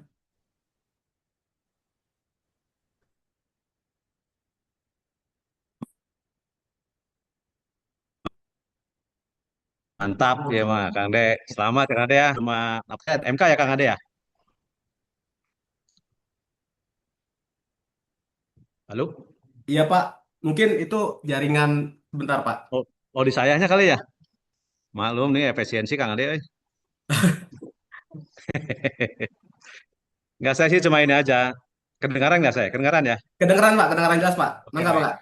Saya cuma ini aja. Saya eh, apa namanya mencermati kasus Tasikmalaya ini kan sebetulnya ini apa namanya kasusnya terkait dengan proses ya, apa aduan tahapan proses gitu ya, yang harusnya bukan ke MK gitu mungkin kelihatannya kalau pendapat saya kalau lihat secara umumnya gitu ya. Artinya kalau misalkan proses pencalonan terkait dengan pencalonan, terkait dengan tafsir-tafsir regulasi terkait dengan pencalonan itu kan bukan terkait dengan apa namanya hasil eh, apa hasil pemilu Penetapan atau hasil. pilkada gitu ya. Nah, saya teringat dengan tulisannya Pak Hasim itu menarik sekali itu ya kondisi MK hari ini. Ya, kalau peran MK itu kan sebetulnya sebagai negatif legislator gitu, kira-kira begitu ya. Artinya dia membatalkan, mencabut dan sebagainya terkait dengan penafsiran undang-undang begitu ya, tidak menciptakan norma baru gitu ya. Tapi memang hari ini kalau berdasarkan apa namanya tulisannya Pak Hasim itu memang menarik. MK ini kemudian mengambil satu peran yaitu menjadi positif legislator gitu ya. Jadi bukannya sekedar membahas iya tidak terkait dengan hukum undang-undang, tapi juga membentuk norma baru begitu ya. Ya ini mungkin yang menjadi dinamis nih apa namanya kasus di Tasikmalaya menjadi dinamis ya sehingga kemudian kita juga mendengar dari implikasi dari kasus ini kan apa namanya kantornya rek dibakar gitu ya Kang Ade ya. Luar biasa begitu ya. Dan apa namanya ya ini adalah dinamika dinamika yang terjadi terkait dengan legislasi kita begitu kira-kira. Tapi ala kulihal saya kira mungkin saya ingin mengucapkan selamatlah kepada Tasikmalaya sudah sukses ya menjalankan pilkadanya dengan baik walaupun berjilid-jilid begitu ya. Seperti juga Kota Bogor yang pernah melaksanakan berjilid-jilid walaupun dalam sisi administratif ya hasil pemilu tapi administratifnya. Nah, kalau ini Tasikmalaya ini terkait dengan prosesnya. Saya kira Siap, selamat Kang Ade. Nuhun. siap. Assalamualaikum warahmatullahi Ya. wabarakatuh. Terima kasih, Bang. Waalaikumsalam warahmatullahi wabarakatuh. Ya, Dibuka lagi aja. Mana nih Pak Aceng, mana suaranya nih Pak Aceng nih? selanjutnya ada lagi yang ingin bertanya Bapak Ibu atau mengasihkan tanggapan terkait dengan pemaparan yang telah kami sampaikan. Karawang. Mangga, mangga, mangga. Mana ini KPU Kerawang, Karawang, suaranya nih Kerawang Pak aduh. Aceng. Bisa kedengar suara saya ya? Aman Pak Aceng, aman, Alhamdulillah. Aman Pak Aceng, ya. Baik, terima kasih. Assalamualaikum warahmatullahi wabarakatuh. Waalaikumsalam warahmatullahi Ya, wabarakatuh. Wilujeng, Kang Ade, kita ambil hikmah dari apa yang didapat dari Tasikmalaya ketika kita sudah berhenti, ya minimal perjalanan dinas dan tahapan masih ada lah. Itu hikmah yang sangat mendasar bagi kita sebagai kaum menengah yang dengan pertamax naik mungkin bisa menjadi kaum bawah lagi hari ini. Saya hanya mencatat tadi apa yang disampaikan oleh Kang Ade di awal kaitan dengan apa yang dilakukan pasca penetapan proses tahapan pengesahan calon pasangan bupati dan wakil bupati. Di sana pasti kalau saya melihat ketika ini menjadi sebuah titik yang menjadi sengketa, itu pasti ada asap terlebih dahulu atau ada riak terlebih dahulu. Kemudian sebetulnya tadi belum disampaikan, saya hanya ingin melihat aja. Mungkin kan kita di kabupaten kota hanya sebagai kita pelaksana norma, pelaksana undang-undang, baik itu tahapan pencalonan ataupun pungut hitung dalam rekapitulasi. Di sini saya melihat harusnya ada konsul apa segala macam, sehingga tafsir itu bisa dipahami oleh semua pihak. Tetapi ketika ada pintu untuk masuk, sehingga permasalahan ini ada. Saya hanya ingin melihat apa sih yang dilakukan, misalnya saran masukan dari RI, saran masukan dari provinsi, kemudian sehingga kita bisa menetapkan pasangan calon ya, sebelum nanti undian nomor urut. Itu sebetulnya dari sana kan. Ketika dia dengan persyaratan apa segala macam, pasti udah ada riak-riak sebelumnya. Kemudian cara komunikasi kita dengan para pihak stakeholder sebelum tadi kata Pak Ade, sebelum adanya komentator-komentator seperti dalam sepak bola, itu pasti ada. Sehingga kalau misalnya itu dikomunikasikan dengan seminimal mungkin, itu tidak akan terjadi. Atau bahkan mungkin ada misalnya, nanti aja nih, nanti kita hajarnya pasca hasil penetapan calon terpilih gitu. Mungkin itu yang ingin saya ketahui, tapi sebelumnya saya ucapkan selamat lah. Saya yakin Pak Ade dengan adanya tahapan tadi itu bisa lebih masagi seperti halnya Pak Dede di Kota Bogor. Terima kasih. Wassalamualaikum warahmatullahi wabarakatuh. Waalaikumsalam. Terima warahmatullahi kasih Abangku. wabarakatuh. Luar biasa ini. Siap. Ada lanjut lagi nggak Pot? Biar kita tampung sekali jawab aja biar enak. Oh iya, siap Pak Kadip, siap. Mangga Bapak Ibu, jika ada sudah masuk 3 tanggapan dan juga pertanyaan dari pertama KPU Kabupaten Cianjur, yang kedua KPU Kota Bogor, dan juga KPU Karawang. Bila mana ada yang ingin menambahkan pertanyaan atau penambahan, kami masih persilakan. Cukup aja nih 3 nih diskusinya. Cukup. Oh ya, baik Pak Kadip. Pertama memang sedikit ya Pak Kadip, ini ada pertanyaan dari KPU Kabupaten Cianjur ya, tentang Cianjur dan Kabupaten Tasik sebenarnya mempunyai permasalahan yang sama ya. Waktu itu memang ada terkait dengan periodisasi masa jabatan salah satu calon di Cianjur dan juga di Tasik. Dan juga memang kita dari awal ya, baik Cianjur ataupun Tasik gitu ya menerima gugatan di PT UN dan juga PT Tun.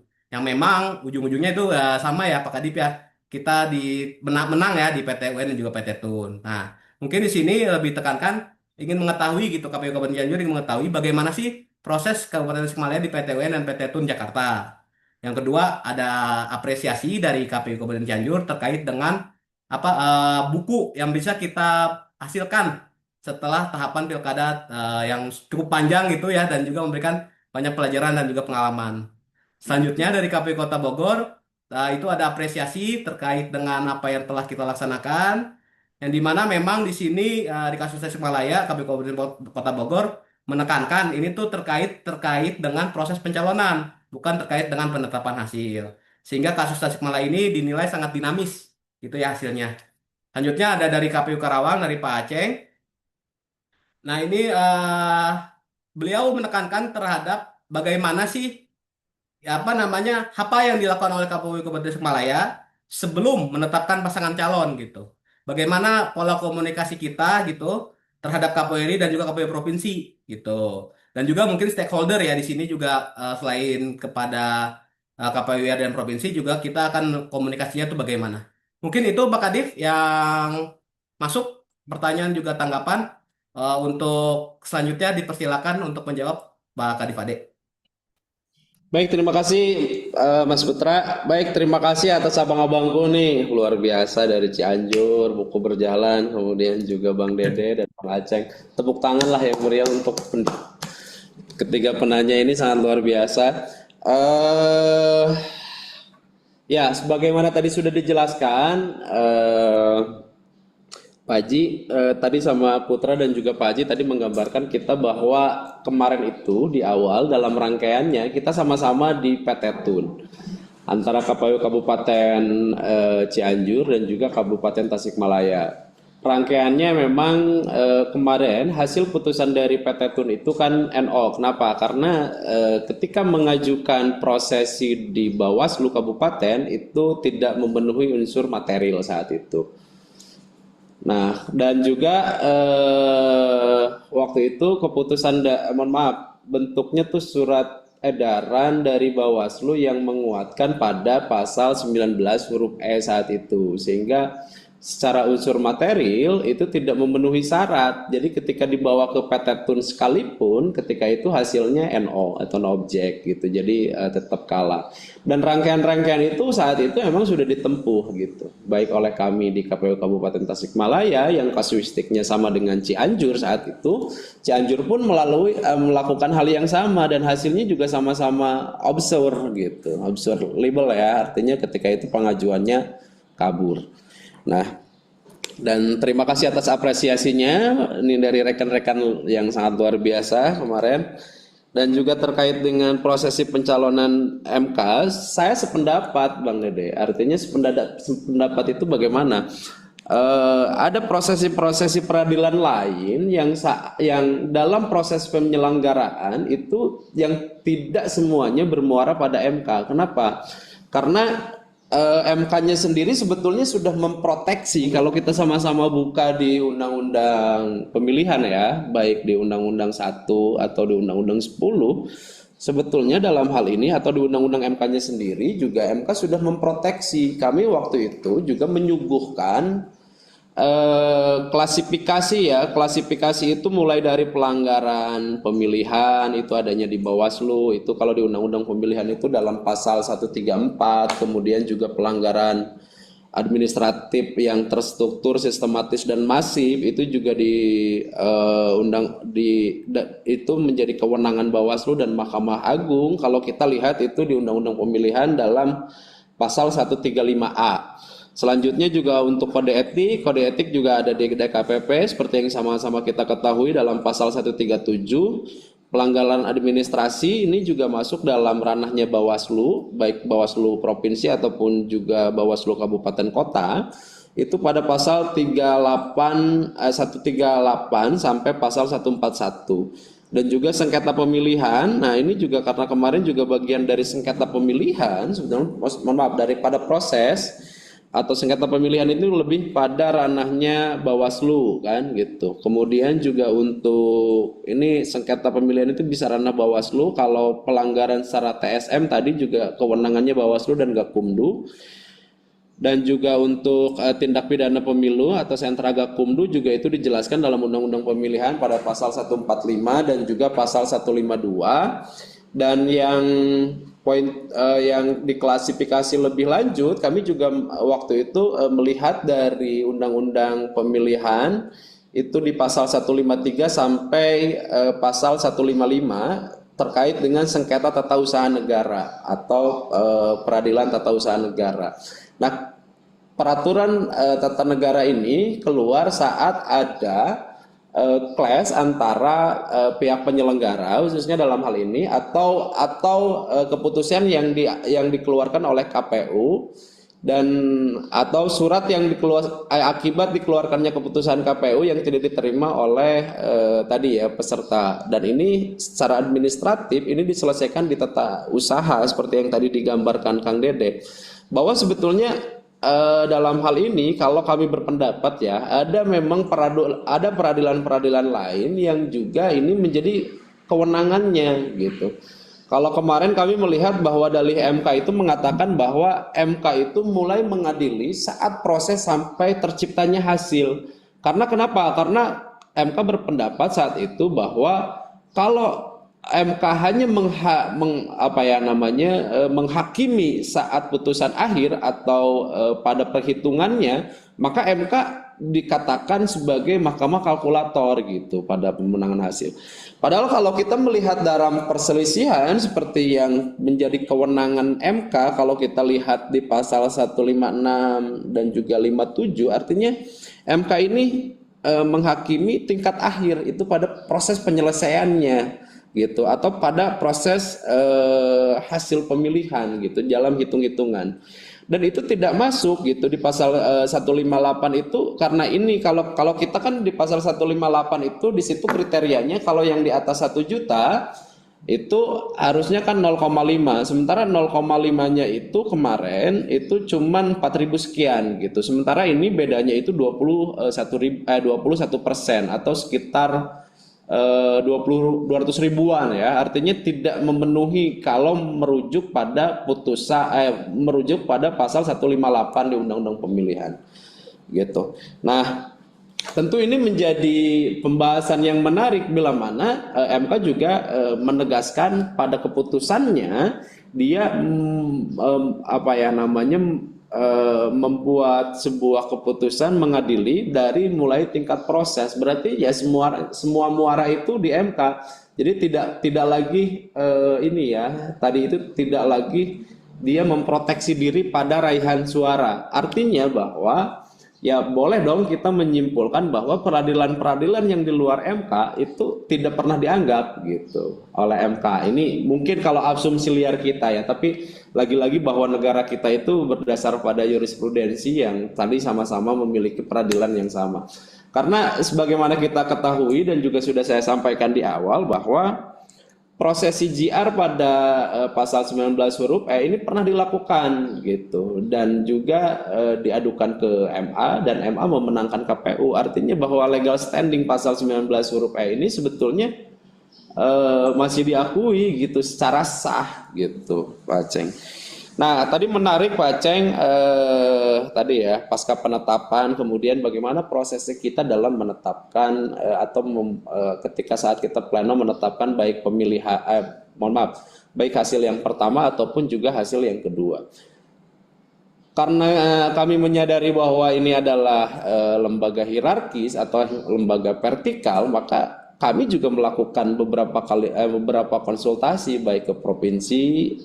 Terus kemudian juga kita juga berkoordinasi dengan beberapa stakeholder dan juga berkoordinasi dengan para pemangku kepentingan lainnya sehingga agar proses ini kondusif. Namun perlu kami gambarkan ini hanya ini aja lah ya, maksudnya perlu diketahui bersama atau sedikit bocoran bahwa yang calon yang kemarin kontestasi nomor urut 2 dan 3 itu bupati dan wakil bupati begitu. Jadi perseteruannya itu sudah mulai memanas saat prosesi pencalonan gitu. Jadi ini gambaran disebutnya tuh gambaran real saat itu. Jadi kami melihat bahwa kalau kita berpikir suudonnya ya, ini sudah pada ranah pertarungan pribadi ini gitu, memuncaknya bukan lagi pertarungan yang biasa bertarung di di forum kemudian selesai itu bubar. Tidak melihat itu kami. Tapi kami coba juga menjembatani bagaimana proses ini atau juga harmonisasi antara satu pasangan calon dengan pasangan calon lainnya agar kita juga memberikan masukan atau memberikan edukasi agar masyarakat itu tidak terbelah, karena siapa yang akan menjamin bahwa proses pembelahan di masyarakat bila mana tingkatan atasnya itu chaos gitu. Tapi alhamdulillah waktu itu sebetulnya kami sangat mengapresiasi ya terhadap Pak Hade Sugianto. Beliau juga memiliki jiwa kenegarawanan yang bagus sehingga dia tidak memicu para para pemilihnya, para relawannya dan juga orang-orang yang loyal terhadap dirinya untuk membuat sebuah kekeosan saat itu. Bila mana ketika salah satu calon wakil kemarin memantik untuk terjadinya chaos, itu Tasik bisa berdarah-darah dan juga bisa berapi-api begitu. Tapi kami mengapresiasi betul, sangat mengapresiasi dari mulai tatanan para calon bupati dan wakil bupati, kemudian juga keamanan, para ajengan, para ustadz, para tokoh. Kami sangat betul-betul mengapresiasi itu. Kenapa? Sehingga yang kami prediksi sendiri Tasik ini akan meletus, akan chaos. Alhamdulillah dengan koordinasi, dengan komunikasi yang baik kami dengan beberapa stakeholder dan pemangku kepentingan yang ada di Tasikmalaya, alhamdulillah kami lebih kondusif gitu. Dan berbeda sebelumnya bahwa kalau perlu kami gambarkan mungkin beberapa KPU yang sudah hari ini 2 periode kayak Pak Aceng dulu melihat bahwa penjarahan di kantor KPU saat itu, penggeledahan masuk dan lain-lain waktu itu. Di Tasik ini memang kalau memang tidak apa ya namanya tidak diberikan tadi ya tidak ditenangkan oleh tokoh atau diberikan pemantik itu jauh lebih ngeri gitu chaosnya. Dan alhamdulillah kemarin kita berkoordinasi dengan beberapa tokoh baik khususnya tokoh agama ya yang lebih mendamaikan, meredam gitu. Kemarin dari tokoh agama kemudian juga para ini ya para keamanan juga baik itu dari TNI Polri, alhamdulillah kemarin itu bisa menenangkan semua unsur dan alhamdulillah kita melaksanakan PSU dengan saya kira ini dengan nyaman lah ya, tidak ada tertekan, tidak ada intimidasi dan lain-lain. Perjalanannya alhamdulillah kemarin sangat mulus dan juga perjalanan kami ini kemarin bisa dibilang kami menjalankan prosesi PSU itu dengan pemilihan yang sebelumnya gitu hampir sama dengan sebelumnya yang posisi kondusif. Hanya saja kalau kita melihat di media sosial itu aja yang lebih ngerinya ketika kita melihat pergulatannya di apa ya namanya di sosial media. Dan Tasik ini Bapak Ibu perlu diketahui bahwa ketika ada isu-isu yang muncul baik itu SARA kemudian identitas itu sangat menguat sekali dan kemarin alhamdulillah semua unsur semua stakeholder itu bisa bekerja sama mendamaikan baik dari unsur para tokoh ulama, kiai, kemudian juga dari TNI Polri dan juga unsur-unsur pemerintahan semua bersatu bagaimana intinya kemarin itu tujuannya hanya satu, bukan lagi pada terpilihnya bupati, bukan kemarin. Saya melihat dari semua unsur tokoh itu bagaimana Tasik itu kondusif. Tasik ini tidak membara, Tasik ini tidak berdarah-darah gitu. Tasik ini tidak terbakar. Akhirnya semua komponen itu menyatu dan alhamdulillah seperti yang Bapak Ibu saksikan saya masih hidup, Putra juga sebagai moderator masih sehat, Alhamdulillah. terancam apapun. Dan saya betul-betul sangat mengapresiasi dan mudah-mudahan ini tidak terjadi di tempat Bapak Ibu karena dinamikanya itu gesekannya sangat ngeri gitu, ngeri-ngeri sedap lah begitu. Saya kira itu mungkin dari Pak Dede, Pak Haji Misbah, kemudian juga senior kami Pak Aceng. Terima kasih atas masukan dan apresiasinya dan ini mudah-mudahan diskusi kita ini menjadi tadi ya menjadi jurisprudensi mohon maaf bukan jurisprudensi ini menjadi masukan ya dalam merumuskan kebijakan-kebijakan saat nanti di 2029. Saya kira itu mungkin jawabannya Pak Putra. Terima kasih. Ya, terima kasih Pak Kadif. Mungkin ada tanggapan dari Bapak dan Ibu atau ada yang ingin bertanya lagi?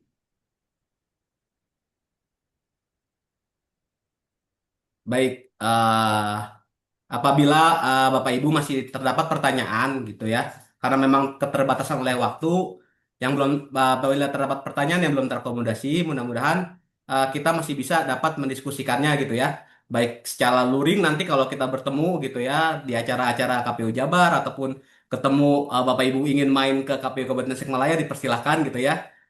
Untuk kita dapat sama-sama nanti berdiskusi kembali. Nah, selanjutnya, Pak Kadip, sebelum kita mengakhiri kegiatan ini, izinkan kami menyampaikan beberapa poin penting yang dapat menjadi catatan kita bersama.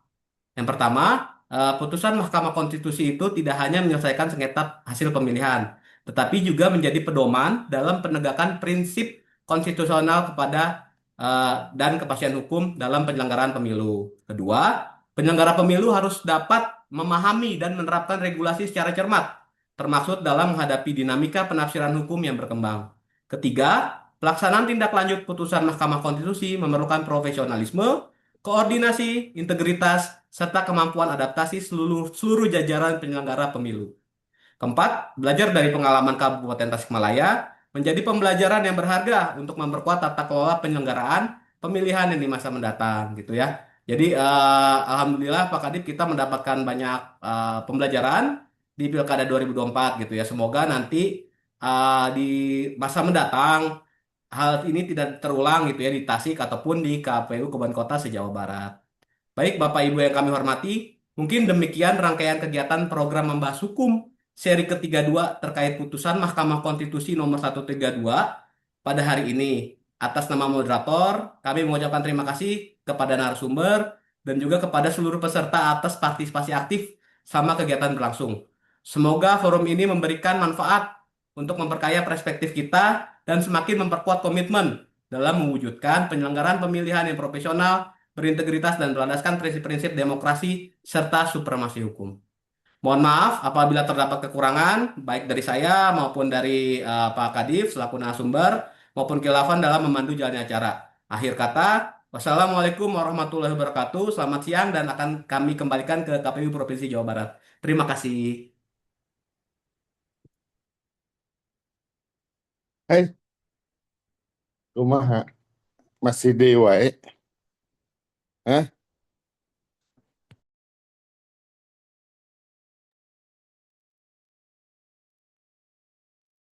Pak.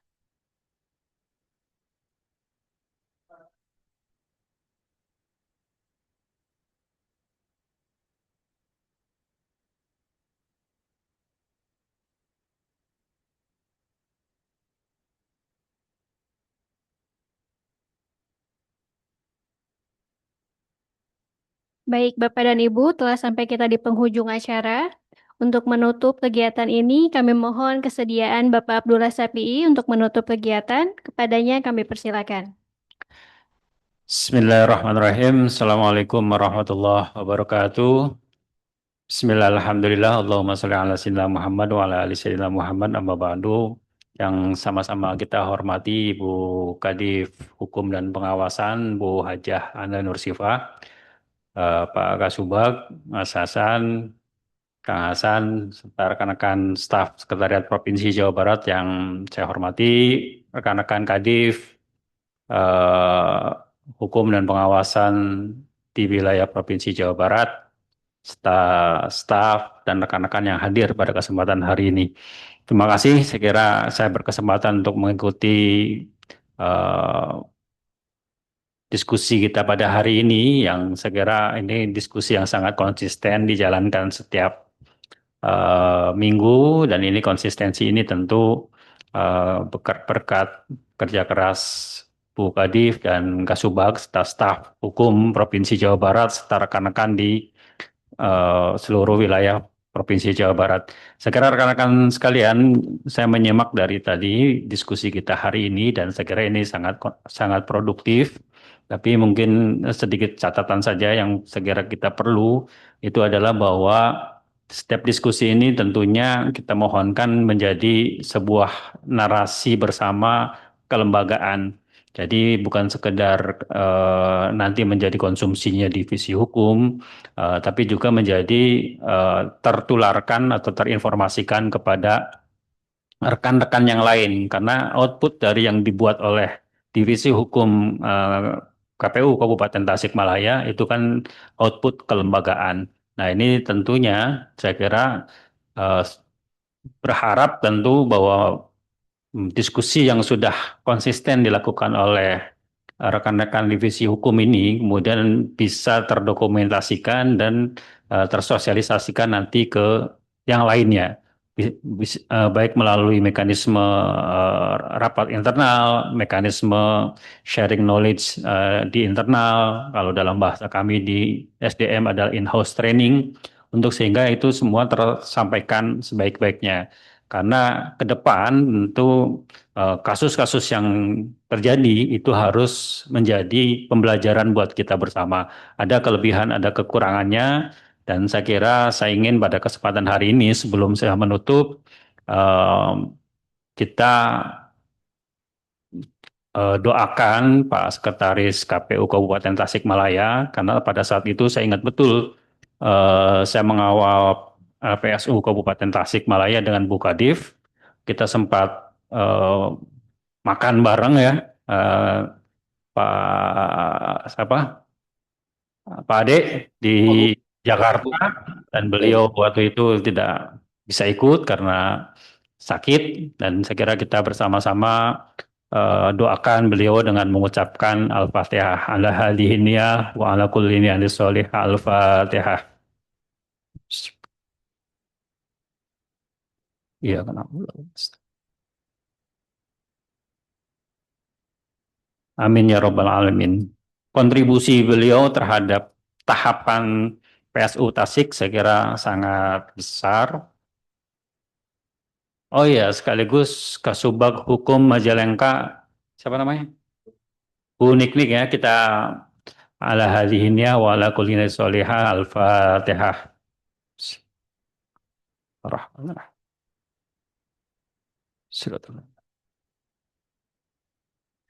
Allahumma gfir lahu warhamhu wa'afihi wa'fu anhu. Allahumma gfir laha warhamha wa'afiha wa'fu anha.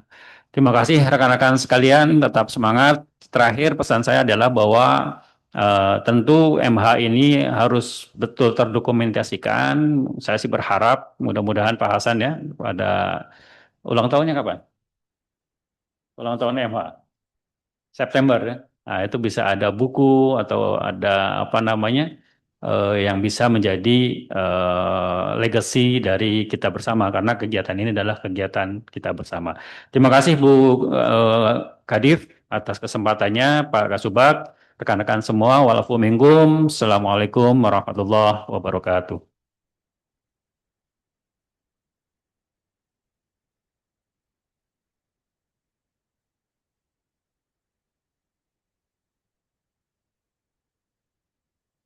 Oh ya, terlupa. Dengan mengucapkan Alhamdulillahirrabbilalamin, kita tutup kegiatan MH pada hari ini dengan ucapan terima kasih kepada narasumber utama hari ini, Kang Ade dan rekan-rekan sekalian yang hadir pada kesempatan hari ini. Kita tutup dengan mengucapkan Alhamdulillahirabbil alamin. Alhamdulillah. Baik hadirin yang kami hormati, demikian rangkaian kegiatan pada hari ini telah kita ikuti bersama dari awal hingga akhir. Kami mengucapkan terima kasih atas perhatian dan partisipasi seluruh hadirin sehingga acara dapat berjalan dengan lancar. Akhir kata kami ucapkan wassalamualaikum warahmatullahi wabarakatuh.